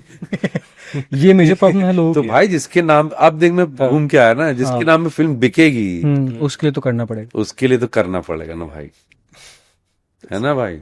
जी। करना ही पड़ेगा फिर उसके लिए कुछ तो ये स्कीम ऑफ थिंग्स है, जी। ये एक मैट्रिक्स है ये। उस मैट्रिक्स में ही रह के आपको काम करना पड़ेगा। अगर आपको बाहर करना है काम तो मैट्रिक्स हम सब देख चुके हैं। तो नियो था ना नाम उसका, जी। बहुत प्रॉब्लम थी उसको लाइफ में भाई। वो ही चलती रहेगी फिर, ठीक है ना। तो भाई देखो कोई चक्कर ये, लाइफ बहुत सिंपल है, हम उसको कॉम्प्लिकेट करते हैं। तुमको ये चाहिए, हाँ। तुमको ये चाहिए, ये मिलेगा। तुमको ये चाहिए, वो भी मिलेगा। यहां से वहां के बीच में गैप है, हवा नहीं है वो। तो सीढ़ी चढ़ के जाना पड़ेगा भाई, है ना। हर सीढ़ी चढ़ने के पैसे लगते हैं जी। तो वो तो मतलब कॉमन सेंस है ना यार। उसमें क्या कंप्लेन करना है, मत करो ना वो जिसमें तुमको लग रहा है गलत हो रहा है। किसी ने मतलब सिर पे वो बंदूक थोड़ी ना रखी है। अब मैं यहाँ कंप्लेन करने लग जाऊं कि नहीं यार ये क्या मतलब है यार, मैं इतना महान एक्टर हूँ, ये तो बेकार एक्टर है, ये वो कैसे बन गया स्टार। अरे बन गया वो, मुझे कोई आइडिया ही नहीं है कि भाई उसने क्या क्या किया होगा बनने के लिए। और अगर मुझे पता चल जाए कि वो कैसे बना है तो मैं हो सकता है हाथ जोड़ दूं भगवान के चरणों में जाके कि थैंक गॉड मेरे को बनना ही नहीं है ऐसे। अगर आपने उंगली टेढ़ी भी करी है अपनी ना कुछ बनने के लिए लाइफ में, तो वो भी कोई आसान चीज नहीं है भाई जी। इसको ऐसे ही बोल देते हैं इसने ये कर दिया होगा, वो कर दिया होगा, है ना। चमचा है ये तो चाटता है, फलाना है। तुम चाट लो, किसने मना किया है। राइट। नहीं होता कुछ लोगों से बहुत एफिशिएंटली होता है, कुछ लोग सीख जाते हैं। लाइफ की वैरायटी है भाई, इसमें तो मजे आने चाहिए, इसमें परेशान क्यों होना चाहिए यार। नहीं, परेशान नहीं हो रहे। आई थिंक ये इंपॉर्टेंट मुद्दे हैं जिस पे हम आपसे चर्चा करना चाह रहे थे। बट आप आई थिंक बहुत सारे इंटरव्यूज देके आ जाए हैं, थोड़ी सी आपकी आवाज भी लो है। हाँ बैठ रही थोड़ी सी बकैती की जाए अगर आपको कुछ करना। क्या बकैती? हम वो सेम वही बातें तो हर इंटरव्यू में कि कश्यप ने ये बोला, ठीक है मिल गई 2-3 रील हमको। अब मैं राजस्थान से आता हूँ, तो वहां पे क्या है ना कि खड़ी बोली है और यहाँ के लोग इतने सेंसिटिव हैं सर कि बुरा मान जाते हैं। जैसे फॉर एग्जांपल हमारे यहाँ अगर कोई मरता है ना तो ये नहीं बोलते वो ही पास्ट अवे, खत्म हो गए, स्ट्रेट पोकर फेस देंगे, दादा खत्म हो गए मेरे।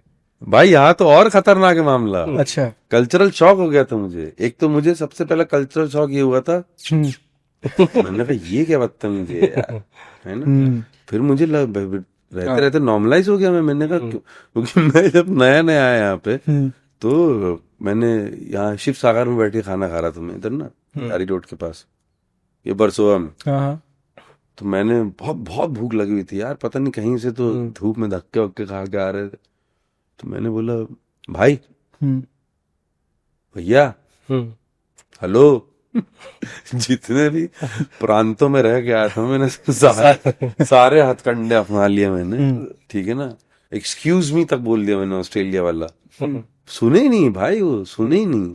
पीछे अपना एक मराठी भाव बैठा हुआ था तो सीधे बोला, भागते हुए आया। मैंने कहा ये क्या है यार, ये चक्कर क्या है यहाँ पे। मेरे तो मुंह में निकल ही नहीं रहा था भाई मुंह से, ठीक है ना। बहुत अभी भी नहीं कर सकता मैं वो, यू नो। और एक बार ऐसे मुझे किसी ने ऐसे बोला, ए साइड मारना, ऐसा लगा कुत्ता उत्ता हूँ क्या यार। ऐसे कैसे बात कर रहे? क्योंकि नॉर्थ में तो आप कुत्तों से ऐसे बात करते हैं, आजा पुप्पू। तो ऐसी चीजें बहुत बहुत लेकिन सुंदर चीजें हैं ये, बहुत सुंदर चीजें हैं। एक और चीज मुझे याद आ रही थी, ज्यादा डिटेल में चला जाता हूँ ना, भूल जाता हूँ मैं, और भी कुछ था ऐसा कुछ। तूने क्या क्वेश्चन पूछा था, उससे याद आया मुझे। खत्म। मतलब वो जो एक हाँ, हाँ ऑफ हो गए। हाँ ऑफ हो गए। मैंने कहा ऑफ हो गए, मुझे लगा मजाक कर रहा है भाई, मुझे लगा छपरी अपरी आदमी है कोई यार कि मजाक कर रहा है। मैंने कहा यार कैसा है तुम्हारे फादर वादर, कैसे हैं? ऑफ हो गए। ऑफ हो गए?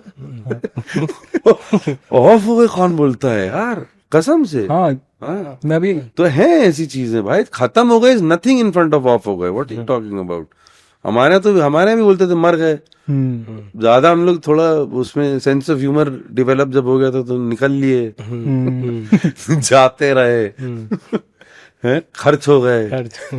जो वो उसमें खर्च होते थे वो खर्च हो जाते थे, अच्छा उनको खर्च कर दिया गया। तो मैं जब मुंबई आया था, मैंने किसी से एड्रेस पूछा कि इनलेक्स जो आई रोड पे, हाँ। इनलेक्स कहाँ है? मैं रहा हूँ वहां पे, पता? आप रहे हो इनलेक्स? हाँ, बहुत, आई थिंक 1-1.5 साल रहा हूँ। मैं भी रहा हूँ। वो जो मेन गेट है ना, हाँ, उससे अंदर जाके सीधे जाओगे अंदर, बाकी इनलेक्स तो इधर चले जाते। हाँ, हाँ। सीधे एक पीछे भी वो है एंट्री हाँ तो, पीछे से भी है उनका। हाँ, तो उसमें अपार्टमेंट रहता था मैं, मनीष चौधरी के अपार्टमेंट में। अच्छा, अब बता भी दिया मैंने। क्या रेंट था उस समय? बहुत कम था भाई, आई थिंक 7-8 हजार होगा। कौन सी ईयर की बात है ये? ये है 2006। और 7-8 हजार भी बहुत महंगा था क्योंकि वो स्टूडियो है, वो मतलब है वो छोटे 1 BHK, बट जिनका लिया था मैंने रेंट पे, तो उन्होंने वो दीवार तोड़ा के स्टूडियो कर दिया था। अच्छा, बड़ा क्यूट सा, बड़ा प्यारा सा अपार्टमेंट था वो। कितने लोग थे उसमें एक साथ? उसमें सिर्फ हम दोनों थे, मैं और मेरी गर्लफ्रेंड जो मेरी बीवी है। भाई गरीब थोड़ी ना है, 4-4 5-5 लोग रहेंगे यार। नहीं, वो लोग कहते हैं ना कि हम स्ट्रगल करते, तुम रूम में 12 लोग सोते थे, साथ में करवट ले रहे हैं। नहीं, इस टाइप का मैं कभी जिंदगी नहीं जिया हूँ। मतलब हम लोग मिडिल क्लास थे, थोड़ा लोअर साइड में ही होंगे, बट ऐसा मुझे भगवान की जैसे ऐसी कोई दिक्कत। ऑस्ट्रेलिया जा रहे हैं। हाँ, ऑस्ट्रेलिया से पढ़ के आए थे आप? वहां तो खुद अपने भी पैसे उड़ा के कमा के सब भी किया है, बट उड़ा के? हाँ, बट पैसे वैसे उड़ा देता हूँ मैं सब। नहीं बचते पैसे? नहीं, कोई मतलब ही नहीं। सेव नहीं करते एकदम? नहीं, सेव करता हूँ भाई, सेव करने पड़ते हैं क्योंकि हो भी जाते हैं, आदमी कितनी अय्याशी कर लेगा यार। तो जो हो जाते हैं अपने आप वो हो जाते हैं, और तो उससे शक्ति मिलती है आपको काम मना करने की। कहाँ ज्यादा पैसे जाते हैं? तो हमेशा घूम के आ जाता है मामला वहीं पे कि ज्यादा शक्ति मिल गई काम मना करने की, फिर काम करना पड़ेगा। ज्यादा कहाँ पैसे स्पेंड करते हो? गाड़ियों पे, कहीं घर पे, या नहीं पर्सनल आपके जो? नहीं, बियर एक बड़ी कमाल की चीज है, बट उस पर भी कितना खर्चा कर लो। मेरे सारे पैसे ना मुझे लोगों के साथ उठना बैठना बहुत, जैसे मैंने ये कोई भी काम ना अकेले नहीं करना चाहता हूँ इस टाइप का, कि मजे जब कर रहा हूँ ना जी, मुझे ग्लानी सी आती है अपने ऊपर। तो जैसे बुला लिया, नाम नहीं लूंगा इनको, बदनाम हो जाएंगे। बुला लिया इनको, उनको भी बुला लिया, क्या बैठक लगेगी तो सब आने चाहिए ना यार, सही है। थोड़ी ना अकेले और एक दो भी बैठ गए साथ में, उसमें मजा नहीं आता। मैं बोर हो गया तुम दोनों से, तो और चाहिए, तीसरा भी होना चाहिए। फिर अब जब खाना पीना चल ही रहा है तो घर पे कब तक करता रहेगा आदमी? बाहर चलते हैं। और जिनके साथ आप कर रहे हो सबसे प्लेनेट के इंटरेस्टिंग लोग वो हैं, लेकिन सब गरीब हैं साले। तो बिल भी आपको देना पड़ रहा है सबका, but I don't mind it brother, I think that is life. I like doing it. Beer बहुत पसंद है आपको? It's fun. बियर भी पसंद है, बाकी उसके ऊपर भी अगर एडवांस में जाएंगे तो पसंद है, लेकिन क्यों बच्चों को बिगाड़ रहे हो यार, इसीलिए सोशल मीडिया खराब हो रहा भाई। सर, जब मैं आपकी फोटो देख रहा था, आप आमिर खान से इंस्पायर्ड रहे क्या? दिल चाहता है कि? बहुत अच्छा क्वेश्चन आपने पूछा मुझसे, बहुत वैलिड क्वेश्चन है। मैं आपको बता दूं, by the way, hairstyle की बात कर रहा है क्या? गोटी की। मेरे भाई आमिर भाई से बहुत पहले, जब उन्होंने फिल्म बनाई थी ना, उससे पहले ऑस्ट्रेलिया रहता था मैं।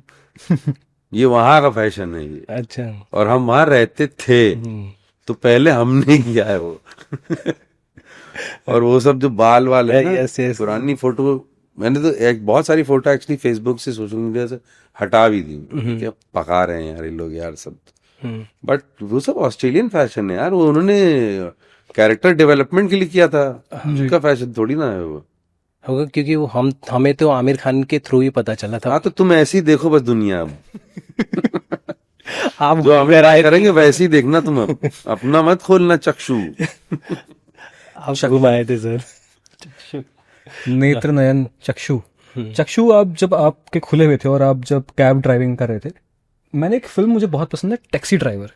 और मुझे वो पता नहीं उस फिल्म से, क्योंकि वो पहली फिल्म थी जो मुझे किसी ने दिखाई वर्ल्ड सिनेमा की, और मेरा दिमाग फट गया कि ये क्या अमेजिंग फिल्म है।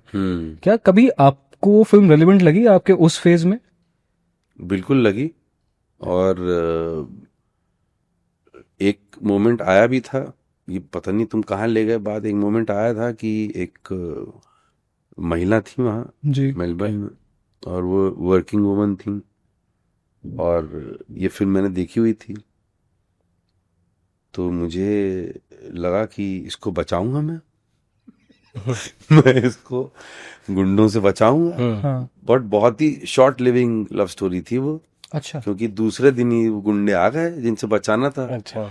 तो जब मैंने वो 6.5 फुट के गुंडे देखे, तो मैंने कहा खुद ही बच लो प्रिय, हम तो ना बचा पाएंगे। भाई कैसे बचाओगे, पराए देश में है ना, कुछ भी हो सकता है। वहाँ वो कट्टा तो मिलता नहीं 500 वाला। हाँ, और बहुत तगड़े लोग हैं भाई वो। अपना डील डॉल के मामले में थोड़ा वो 5 फीट 8 इंच 6.5 से नहीं लड़ सकता ना भाई। तो सबसे दुनिया की सबसे शॉर्टेस्ट लिविंग लव स्टोरी थी वो। क्या थी लव स्टोरी? एक 48 लड़की। घंटे की। अच्छा। अरे टैक्सी वैक्सी में बैठी थी वो, फिर बात ऑब्वियसली बातचीत होती है ना।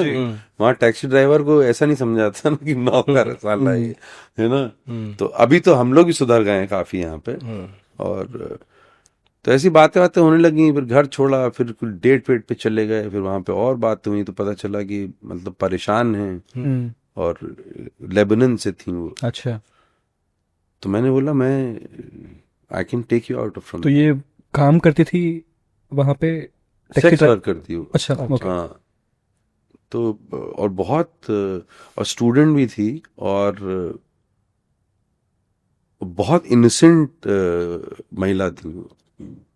तो मैं भी इनोसेंट था, तो इनोसेंस के चक्कर में मुझे वो हो गया जो कि उन दिनों में लगता था प्यार, तो थोड़ा इन्फैचुएशन टाइप हो गया होगा जी। और दूसरे तीसरे दिन में वो आ गए वो लोग जो उसके रखवाले थे, तो वो घूमते फिरते दिखाई दिए उसके आसपास, तो निकल लिया भाई आपका पतली गली से खंबा बताते हो सीधा। भाई मैं स्टूडेंट हूँ, मतलब ये सब थोड़ी ना करने। कभी मिले उस लड़की से दोबारा? कभी बात कभी दिखी? नहीं, मतलब ही नहीं है भाई। कभी थॉट भी नहीं आया कि मैं ढूंढता हूँ अब तो मैं स्टार? नहीं, बिल्कुल भी नहीं आया थॉट कि बचना। आप जब ऑस्ट्रेलिया गए तो वहाँ वो था, वो नस्ल भेद और रेसिज्म वो था वहाँ पे उस टाइम चरम पे था यार।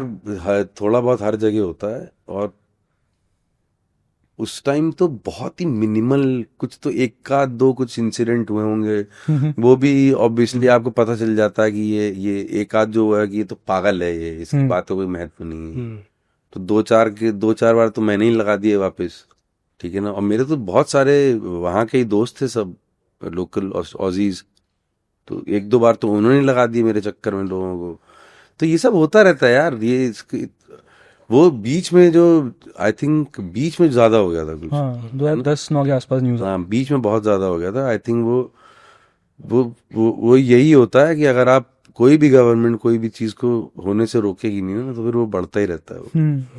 प्लस अफ्लुएंस जो है इंडियंस के पास, और स्पेशली स्टूडेंट्स होने के बाद भी वहां पे, तो मुझे पता चला वो इतना ज्यादा हो रहा था जी। और हम लोग थोड़े फिर उसमें चले जाते हैं ना कि बेस्ट फोन, फिर मतलब ब्रांडेड चीजें, फलाना ढिमकाना। तो गोरों की वाट लग गई होगी कि ये क्या चल रहा है हमारे देश में आके, है ये लोग हैंडसम बने घूम रहे हैं, यहाँ पे गाने नहीं मिल रहा हमको। बट उनको कौन बताया कि भाई कुछ भी काम करते ना जाके हिंदुस्तानी लोग वहां पे जी। अब वहां तो लेबर की बहुत रिस्पेक्ट है, बहुत पैसा है, तो कुछ भी काम करते हो पैसा मिलता है। बट इतना मेरे टाइम में नहीं था भाई इतना। आई थिंक हम लोगों का ना बाहर से स्टूडेंट्स का इन्फ्लक्स भी इतना हो गया था ना कि they just couldn't take it, right, you know, they got insecure. But मेरे टाइम में नहीं था इतना। ठीक है। आपने बहुत बेबाकी से एक बात कही, एक टाइम्स ऑफ इंडिया में नाम बोल रहा हूँ उस सोर्स का, एक पेपर में आपकी न्यूज़ आई थी अभी डिजिटल पे, आपने कहा कि तेल लगाने जाए आर्ट देश जरूरी है पहलगाम पे, बहुत सारे आर्टिस्ट कतराते हैं बात करने से, पर आपका टेक एकदम स्ट्रेट होता है। तो मेरा टेक पहले भी ये था, बाय द वे, ठीक है, बढ़िया है सब, मोस्टली सब पाकिस्तानी लोग अच्छे होंगे, बिल्कुल होंगे, ठीक है, और सब कुछ बहुत बढ़िया है, कोई इशू नहीं, बट ऐसी क्या जरूरत है कि वहां जा जाके ढूंढ ढूंढ के लाया जा रहा है, समझ रहे हो आप, जी ढूंढ ढूंढ के लाया जा रहा है, और यहाँ पे काम करवाया जा रहा है, और यहाँ जो इतना टैलेंट है उसको ना तो आप डिस्कवर कर रहे हो, ना उसको सरफेस से ऊपर स्टेज पे लेके आ रहे हो, ना उनको काम दे रहे हो। तो ऐसी कौन सी मतलब आफत आन पड़ी है कि आपको वहीं से ही लाना है किसी को, यू नो। जो चलो वो तो मेरा बायस हो सकता है, मेरा पर्सनल बायस हो सकता है। अब क्या प्रॉब्लम है, आर्ट्स एंड कल्चर, कौन सा आर्ट्स एंड कल्चर है यार, यहाँ पे बीमारी फैलाई जा रही है, देश के खिलाफ चीजें हो रही हैं, हरकतें हो रही हैं जो कि बिल्कुल भी मतलब असहनीय होनी चाहिए किसी भी सिटीजन को। किस बात का आर्ट्स यार, यहाँ पे आर्टिस्ट की कमी है क्या कि वहीं जाना आर्ट लेने? चलो यहाँ पे कमी लग रही है तो कहीं और से ले आओ, वहीं से क्यों लाना है, क्यों लाना है वहां से? मेरा पॉइंट सीधा सिंपल यही है कि कोई आर्ट वार्ट की जरूरत नहीं है। जब ये चल रहा है ना तो फिर अब यही चलेगा, देश पहले 100%। ऐसा कभी होता है, क्योंकि मुझे आपकी पॉलिटिकल आइडियोलॉजी नहीं पता, ना मुझे उस पर बात भी करनी है अभी ऑन कैमरा, तो मुझे बस ये जानना है कि मैंने देखा है इंडस्ट्री में जो एक गुट बन जाते हैं कि मैं लेफ्ट विंग का, मैं राइट विंग का, मैं लिबरल हूँ, मैं लेफ्टिस्ट हूँ, आप किसी भी साइड से होगा आपका, मुझे नहीं पता है, क्या ऐसा होता है कि जो अगर मानो कि आप राइट विंग में हो फॉर एग्जाम्पल हाइपोथेटिकली, तो जो एक गुट बना हुआ है या एक जो लोग हैं जो कहते हैं कि इसकी फिलॉसफी मैच नहीं करती, मैं इसके साथ काम नहीं करूंगा, ऐसा होता है इंडस्ट्री में? मुंह पे कौन बोलता है यार, बट क्या आपको पता पड़ा कि ऐसा हो रहा है पीछे? कहानियां तो बहुत हैं। कभी आपके साथ हुआ ऐसा कि अमित यार उस विंग का है? तो ऐसा कभी पता नहीं चला मुझे, और एक्चुअली इनफैक्ट अगर ये क्वेश्चन आपने पूछा है तो देखा जाए तो ऐसे बहुत सारे मेरे जानकार हैं, मुझसे बड़े हैं, सीनियर हैं, प्यारे हैं, और सबके साथ काम करता हूँ जी, यू नो। मेरा भाई, क्योंकि मैं कोई क्या वो हूँ, क्या चिड़िया हूँ कोई, राइट विंग लेफ्ट विंग, समझ रहे हो आप? मैं इंटेलिजेंट आदमी हूँ, प्रूडेंट आदमी हूँ, सोच समझ के चीजें करता हूँ, देखता हूँ, सुनता हूँ, है ना। कोई चीज इफेक्ट करती है तो 10 बार इमोशनल होने से पहले उसके बारे में सोचता हूँ, ठीक है। तो कोई क्यों कुछ भी करेगा, you know what I am saying? और ऐसे ही कर रहना चाहिए लोगों को जी, यू नो। जो गलत है वो गलत है, जो सही है वो सही है। अब लेकिन ये कौन डिसाइड करेगा कि गलत सही है क्या क्या है, यू नो। तो क्योंकि हम ही कभी कभी जज, जूरी और यू नो पुलिस बन जाते हैं सब कुछ, तो थोड़ा उसमें कोई भी चीज यार बोलने से पहले, अब क्या है, लड़कपन में बहुत सारी चीजें करी हैं, बोल दी हैं, बम्बई आने के बाद भी ऊट पटांग बहुत चीजें करी हैं, रब पीपल द रॉन्ग वे, बोलने का तरीका वो बोल लो, स्टाइल बोल लो, लेकिन अब तो लड़कपन नहीं रह सकता ना जिंदगी में यार, है ना भाई, कुछ भी। और ये सारी इतनी कॉम्प्लिकेटेड कॉम्प्लेक्स चीजें हैं ये, कि एक तो रास्ता हो ही नहीं सकता ना, हो ही नहीं सकता एक रास्ता, यू नो। बट कुछ चीजें हैं, जैसे आपने आर्ट्स वार्ट्स का पूछा, इसमें कोई मतलब ही नहीं है सोचने का, क्या मतलब है इसमें सोचने का? बिल्कुल सर, किस बात की दोस्ती यार? कुछ लोग नहीं लगता, क्योंकि जब उरी हुआ था तो उस दौरान भी उन्हें बैन करने की बात हुई थी और उसके बाद काम करना बंद कर दिया गया था, लेकिन उसके बाद फिर धीरे धीरे सुधार देखा गया कि कुछ लोग फिर से जुड़ने की भाई आपकी गवर्नमेंट ही इनिशिएटिव ले रही थी ना बातें करने का, आपकी गवर्नमेंट इनिशिएटिव, आप एक इलेक्टेड गवर्नमेंट है देश में, आप उनकी बहुत सारी पॉलिसीज, उनकी बहुत सारी बातें हो सकती हैं जिससे आप अग्री नहीं करते हो, राइट, बट ये वो मैटर नहीं है, ये वो मैटर नहीं है। आज की डेट में जो गवर्नमेंट है, भाजपा की गवर्नमेंट है, वो नहीं होती, ठीक है, कोई और गवर्नमेंट होती और ये हो रहा होता, तब भी मैं यही बोलता। तो ये तो डिबेटेबल चीज ही नहीं है ना यार, इसमें क्या डिबेट करोगे? Right, make sense. अभी मुझे एक बहुत ही इंपॉर्टेंट मुद्दे पे बात करनी है। एक मेंटल हेल्थ अवेयरनेस बहुत चल रही है अब, उस पे कल एक वीडियो आया बाबिल खान का, आप वो जानते हैं, आपने वीडियो देखा होगा जरूर। तो बाबिल के साथ आपने काम भी किया है, आपको पता है क्या है बात, या आपका क्या उस पे एक डिपिक्शन है कि क्या हुआ है? मतलब इज इट लाइक कि ही वाज सैड, और एक तो ना मीडिया बहुत चीजें मिस इंटरप्रेट करती है, वो वीडियो को आगे पीछे करके। अलाउड है लोगों को कभी कभी रोना, ठीक है, फिल्म एक्टर्स हैं बट इंसान है। आप कैसे देखते हो इन चीजों को? भाई मुझे लगता है कि उसने, मेरा पर्सनल एक्सपीरियंस तो पहला ये है कि बहुत ही स्वीट जी। लड़का है वो और काबिल लड़का है, इंटेलिजेंट पढ़ा लिखा लड़का है, कुछ करना चाहता है। और एक तो लेगेसी के बोझ, मतलब ऐसी लेगेसी, मतलब कि समझ रहे हो यार, कि वो हमारे बीच में नहीं है इरफान भाई। मैं लिटरली कभी कभी भयंकर मिस करने लग जाता हूँ, कुछ काम देख लिया, ये कर लिया, इस टाइप की छाप छोड़ने वाली लेगेसी। ऊपर से ये सब छोड़ो, ये सब जो मैंने बोला है, ठीक है ना, पिताजी हैं उसके यार, उसका क्या कनेक्शन होगा, क्या नहीं होगा, जी।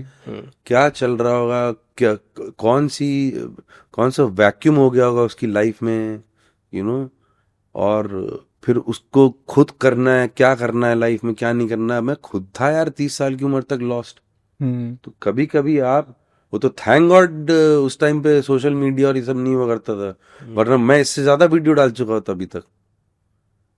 तो कुछ कर दिया उसने यार, अभी क्या इसमें चीरा फाड़ी और ये है वो है वो है, सब सडनली साइकोलॉजिस्ट बन गए हैं, समझ रहे हो। तो ढेले का पता नहीं तुम्हें कि उस बात क्या कर रहा है, क्या नहीं कर रहा है। मुझे भी नहीं समझ में आया कि क्या बात कर रहा है। मैंने वीडियो देखा और वीडियो बंद कर दिया। इतना ही करना होता है, ठीक है ना। और उस बचपने में उससे आई थिंक ये हो गई गलती, तो उसको इतना रिपरकशन हो जाएगा इस बात का, कॉन्सिक्वेंशियल चीजें हो जाएंगी, उसको पता ही नहीं होगा। तो मेरे ख्याल से यार बॉटम लाइन यही है कि जाओ यार अपना काम करो यार, सब छोड़ो ना यार। अभी वो उसके घर वाले, उसके जितनी वेलविशर है ना, वो सब संभाल लेंगे उसको। जी। तुम लोग तो छोड़ो उसका पीछा पहले। सर मेरा काम है कि मैं मुद्दों पे बात करूं और सवाल करूं, मुझे इसी चीज की तनख्वाह मिलती है। तो आई थिंक वो मैंने इसलिए कहा था कि वो उनका पर्सनल। तनख्वाह पे? हाँ तनख्वाह पे हो सर, मुझे अनफॉर्चुनेटली। लगा शो तेरा है यार। अरे कहाँ सर, इसमें तो पिंक वाला हो जाता। बस बोल दो अगर एचआर देख रही है तो। अब आपकी आंखों में रिस्पेक्ट थोड़ी सी कम दिखी मुझे मुझे लेके। नहीं, तनख्वाह नहीं। मैं भी तनख्वाह पे ही हूँ भाई। मैं थोड़ी ना अपनी सारी फिल्में प्रोड्यूस करता हूँ। अरे बट आपको मेरे ब्रांड भाई, मिलते होंगे और कुछ और रेवेन्यू इनकम भी तो होता मैं तो होगा। तेरे से ज्यादा गरीब हूँ, मुझे तो कभी कभी मिलता काम, तू तो रोज पेल रहा है। पर वो तो इतना मिलता है ना। उसके लिए 30 साल लगे हैं। 30 साल लग गए, बहुत लंबा सफर। हमने एक बहुत इंटरेस्टिंग बात की आपने कि लेगेसी के नीचे हम लोगों को हम जबरदस्ती चीजें थोप देते हैं। आई थिंक ये जरूरी नहीं है कि अब वो इरफान साहब बहुत ही महान कलाकार हुए थे, रहेंगे हमेशा। अब उनके बेटे की जर्नी कुछ और होगी और हमको उसे रिस्पेक्ट करनी चाहिए। वो अलग तरीके के एक्टर होंगे, अलग मिजाज के आदमी होंगे। आई थिंक यही रीजन रहा कि मैं हमेशा से अभिषेक बच्चन के काम का मुरीद रहा हूँ। बट क्योंकि उनके साथ एक टैग जुड़ गया था शुरू से ही कि बच्चन साहब के लड़के, तो वो टैग के नीचे आई थिंक वो चीजें हो नहीं पाती है। यू ऑल्सो फील दैट कि क्योंकि आप भी अब पिता हैं, how do you see things, कि आपको लगता है कि आप कभी भी उस चीज को लेके कॉन्शियसली डिसीजन लेते हैं कि वो किस तरफ आगे बढ़ेंगी, या आपने उसको फ्री फ्लो में छोड़ रखा है? नहीं, कोई डिसीजन नहीं है यार, अपने आप करेगी जो करना हो। हमारा काम सिर्फ इतना है कि उसके माँ बाप बने रहें जी। उसके प्रोटेक्टर बने रहें, प्रोवाइडर बने रहें और उसको प्यार देते रहें। अपने आप कर लेते हैं बच्चे यार, ये नहीं कर पाएंगे तो वो कर पाएंगे, कोई प्रेशर नहीं है। जी। मैं तो खुद जीता जाता एग्जाम्पल हूँ सामने, कि अगर होना होगा तो हो जाएगा कुछ ना कुछ, नहीं होना होगा तो हम लोग हैं, खिला पिला लेंगे। कोई प्रेशर नहीं, किस बात का प्रेशर, कोई गाइडेंस नहीं भाई। बड़ी होगी जब तक, पता नहीं क्या हो गया होगा दुनिया में, अपने आप कर लेगी, अपने आप समझ लेगी। उसको समझदार बनाना है, उसके वो थोड़ी ना बनने कि आओ तुम्हारे सामने सड़क बिछाते हैं, इसी पे चलते रहो। अपने आप ढूंढेंगे रास्ता वो। सर एक चीज़ कही जाती है ना कि बाहर से जो आता है इंडस्ट्री के लिए वो नेपोटिज्म से परेशान है, जो खुद उस इंडस्ट्री से है, बिलोंग करता है, उसके साथ अलग स्ट्रगल्स चल रहे हैं। तो कहीं ना कहीं ये लगा ना कि ये आदमी, इसके ऊपर भी एक प्रेशर है, इस पे भी अपना अलग अलग नजरिया है लोगों का देखने का। मेरे से कोई एक दिन ऐसे नेपोटिज्म की बातें कर रहा था और मैंने ये अभिषेक बच्चन का ही नाम लेके कुछ तो बोला तो मैंने बोला यार अगर इतनी प्रॉब्लम है, अगर ये नेपो किड्स वगैरह ये सब बोलते रहते हो तो अपने माँ बाप को जाके बोलो कि क्यों नहीं बने अमिताभ बच्चन, क्या कर रहे थे तुम लोग इतने साल तक, महेश भट्ट क्यों नहीं बने पापा। राइट भाई वो तो सबसे पहले तो फिर तुम्हारे माँ बाप की गलती कि तुम नेपो किड नहीं हो।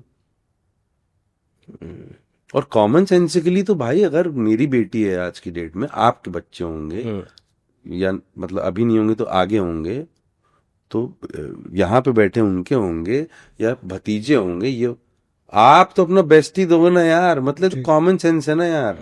तो क्या करोगे, नीचे अगर एस क्लास खड़ी है तो तुम क्या बोलोगे अपने बच्चे को कि बस कि गटर के पानी में नाव चलाते हुए जा, नहीं बोलोगे आप। राइट आप फिर एक अलग तरीके से गाइड करोगे उसको, बेटा अगर उनको एक्टर बनना है, से फॉर एग्जाम्पल थिएटर जाओ, स्टेज करो, वहां जाके अपने सीनियर्स को चाय पिलाओ, भले एस क्लास में वापस आओ लेकिन ये सब करो, ठीक है ना।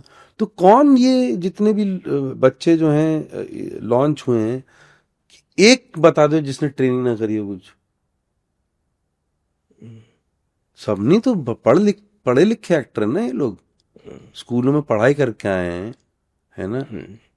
मैं तो टाइगर श्रॉफ की तरह नहीं मार सकता भाई किक, मेरे तो दोनों ही कूले उछलते ही इधर से उधर हो जाएंगे, ठीक है ना। स्किल्स है ना उनमें भी भाई, और वो स्किल्स तुमको ऐसा लग रहा है कि नहीं है, मुझे भी कभी कभी लगता है कि ये क्या मतलब है यार, मतलब तो फिर मुझे समझ में आता है कि जैकी चैन क्यों अच्छा लगता था, फिर ब्रूस ली क्यों अच्छा लगता था, सिल्वेस्टर स्टेलोन क्यों अच्छा लगता था, आर्नल्ड श्वार्ज़नेगर क्यों अच्छा लगता था। पब्लिक है भाई, उनको अच्छा लगता है, तुमको क्या लेने देना है यार। आपका फेवरेट एक्टर कौन है जिसको आप लुकअप टू करते हो, कोई है ऐसा आपका पसंदीदा एक्टर? बहुत सारे हैं यार, कुछ नाम ऐसे। जब होश संभाला था तो बच्चन साहब थे जी। फिर और आगे आगे जब जिंदगी बढ़ी तो फिर पिताजी ने ओमपुरी साहब की फिल्में दिखाना चालू करी, फिर नसीर भाई की भी देखी फिल्में, भाई इनका कुछ और ही चल रहा है भाई तो ये लोग भी कुछ और। फिर ऐसे ऐसे लोग यार जैसे अमरीश पुरी साहब, मेरे हिसाब से बहुत अनबिलीवेबली टैलेंटेड एक्टर है, कुछ भी कर सकते थे। और बलराज साहनी, फिर जो और बड़ा हुआ तो फिर पीछे जाता रहा मैं, बलराज साहनी, दिलीप साहब, पहले पक जाता था जब इनकी फिल्में आती थी दूरदर्शन पे, कह रहे यार बच्चन साहब नहीं आई आज, पहले तो नीडल ही वहीं स्टिक हो गई थी। फिर मुझे याद है कि मैं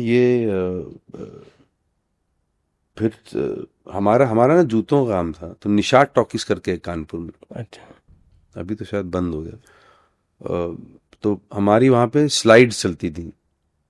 अच्छा, पता नहीं तुम लोगों को ये जमाना स्लाइड्स, हाँ रील्स वगैरह, हाँ करके, हाँ तो हम लोगों को 2 कॉम्प्लीमेंट्री, कोई भी नई पिक्चर लगती थी फर्स्ट डे फर्स्ट शो की कॉम्प्लीमेंट्री टिकट्स आती थी। अच्छा, तो मैं और मेरा भाई गए, और छोटा भाई, ज्यादा छोटा नहीं, 1.5 साल छोटा है मुझसे।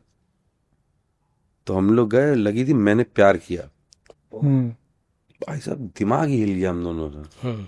मैंने कहा सब कैंसिल है अब, जितना भी पास्ट वाले थे ना सलमान खान जो थे ना उस टाइम पे, भाई वो जो जैकेट थी पेची वाली, दिल्ली जब जाते थे नानी के यहाँ पे तो मोहन सिंह पैलेस गए हो दिल्ली तुम लोग? मोहन सिंह पैलेस नहीं, अपना कनॉट प्लेस चक्कर की, तो वहां पे जीन्स बनाने के टेलर थे सारे। अच्छा।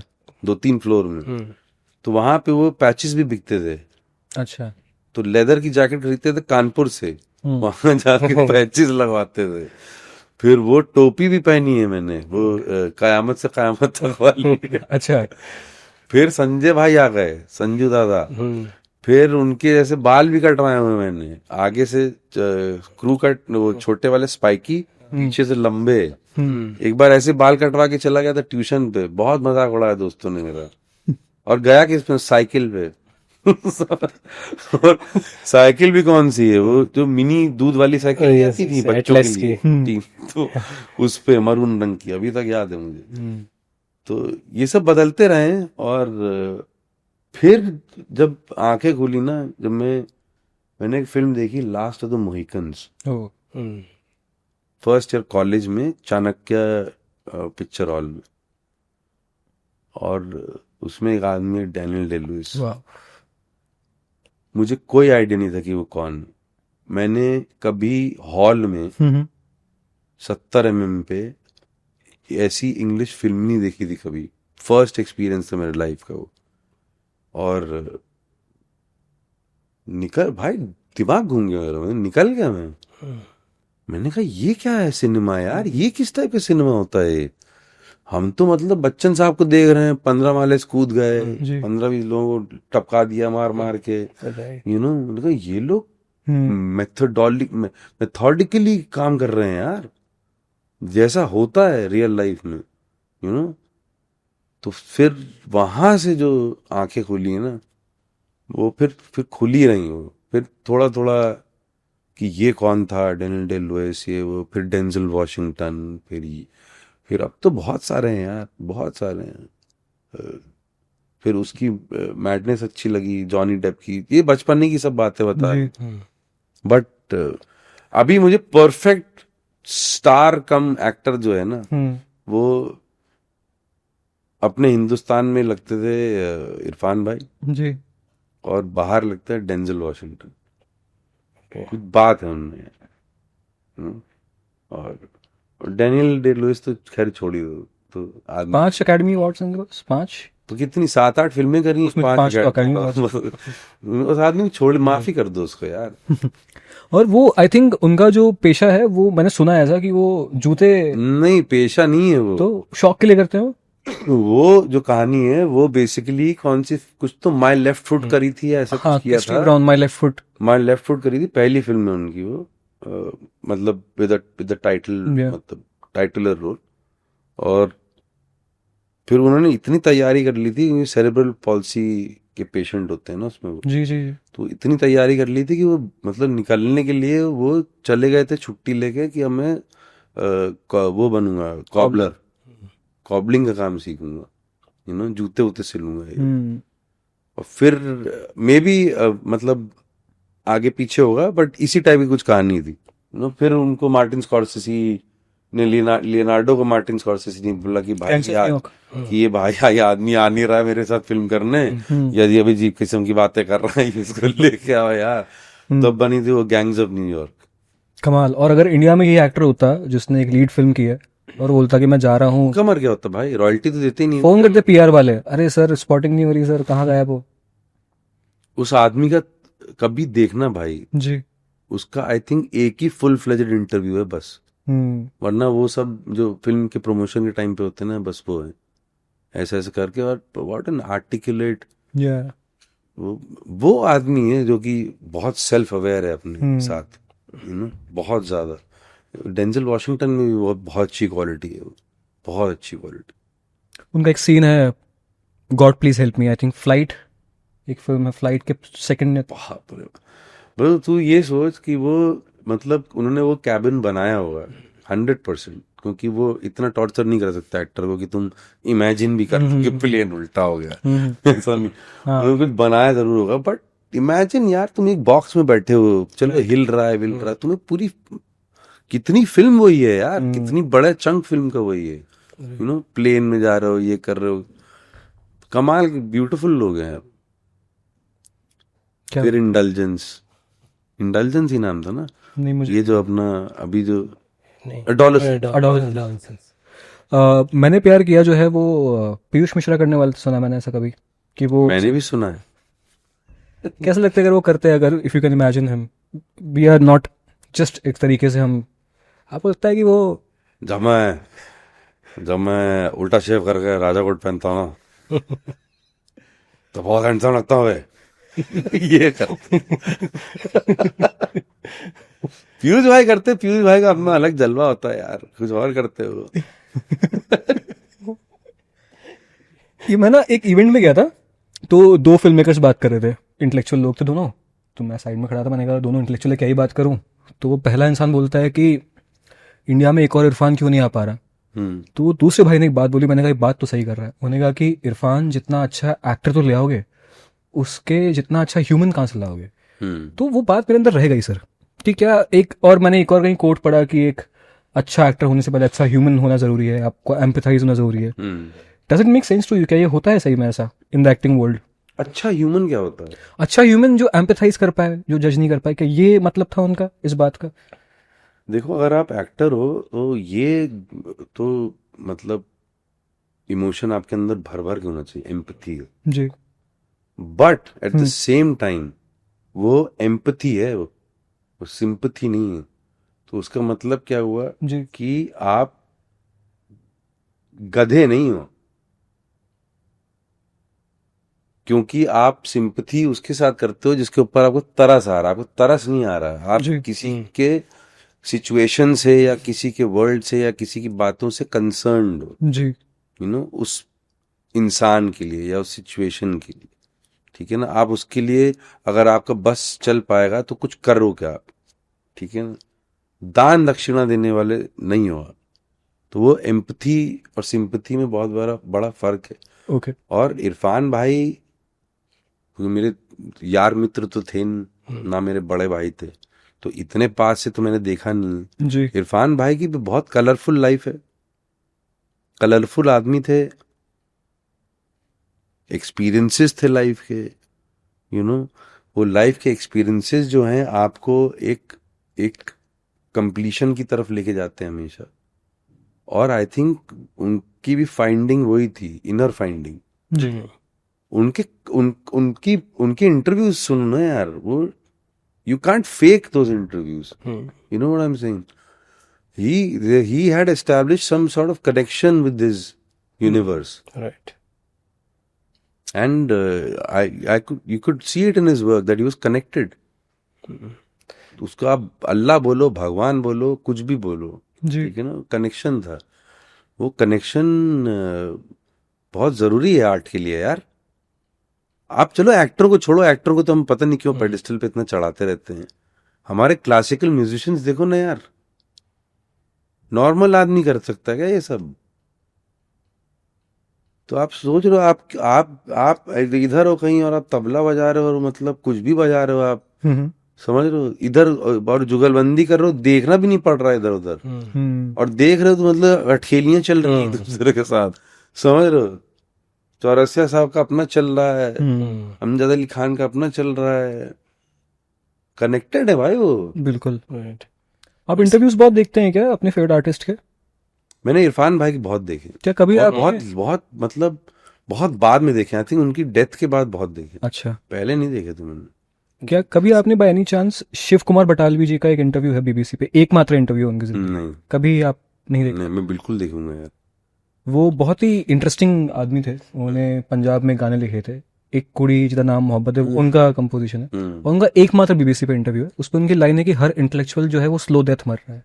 उनकी लाइन थी, वो काफी इंटरेस्टिंग इंटरव्यू है। बिल्कुल देखूंगा, जरूर देखूंगा। आपकी 2 फिल्में अभी बैक टू बैक आई, केसरी 2, रेड 2, बट अगर हम आपका इंस्टा प्रोफाइल देखते हैं आज भी तिकड़म उसी पेस्ट डीपी आपकी डीप की, हाँ डीपी की बात कर रहा हूँ। बहुत दिल के करीब है यार वो फिल्म मेरे। और मुझे ऐसा लगा था कि वो फिल्म मेरे लिए ही नहीं, जो भी लोग उस फिल्म के साथ इन्वॉल्व थे ना, उनकी जिंदगी पलट देगी। और उस फिल्म के अंदर वो ताकत है पलटने की, बट उसको वो प्लेटफॉर्म वैसा मिल नहीं पाया, यू नो, वो रीच नहीं मिल पाई। तो वो जब तक उसकी जगह कोई और ऐसा ही कुछ हाव भाव और फील देने वाला काम नहीं होगा ना, लगा रहेगा डीपी वहां पे। बहुत बहुत मेरे दिल के बहुत करीब है फिल्म वो। और मैं इसलिए नहीं हटा रहा हूँ कि कोई भी अगर देखे, जैसे आप लोगों ने नोटिस किया, तो कोई भी देखे तो देखे वो फिल्म जाके जियो पे, यू नो, क्योंकि वो आउट ऑफ ऑर्डिनरी काम है वो, मेरा ही नहीं, मतलब एज अ फिल्म।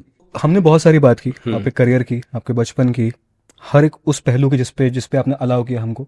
ऐसी कोई बात जिसपे हम दोनों बात करना भूल गए और आपको बात करनी हो, तो अब हम बात कर सकते हैं उस बारे में। यार तुम मुझसे एग्जैक्टली अगर आधे घंटे के बाद मिलोगे ना, मैं तुम्हें सब कुछ बता दूंगा। मुझे पता है, मैं लगा हूं। मुझे वो जगह पता है, मुझे वो टेबल पता है।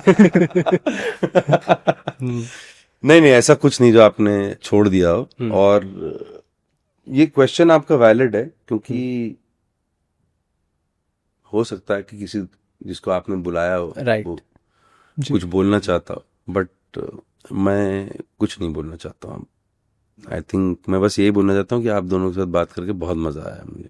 अगर आपको ये बातचीत और ये इंटरव्यू और ये गुफ्तगू और ये कॉन्वर्सेशन अच्छा लगा हो, अगर, तो लाइक सब्सक्राइब करिए हिंदी रश, अभी करिए।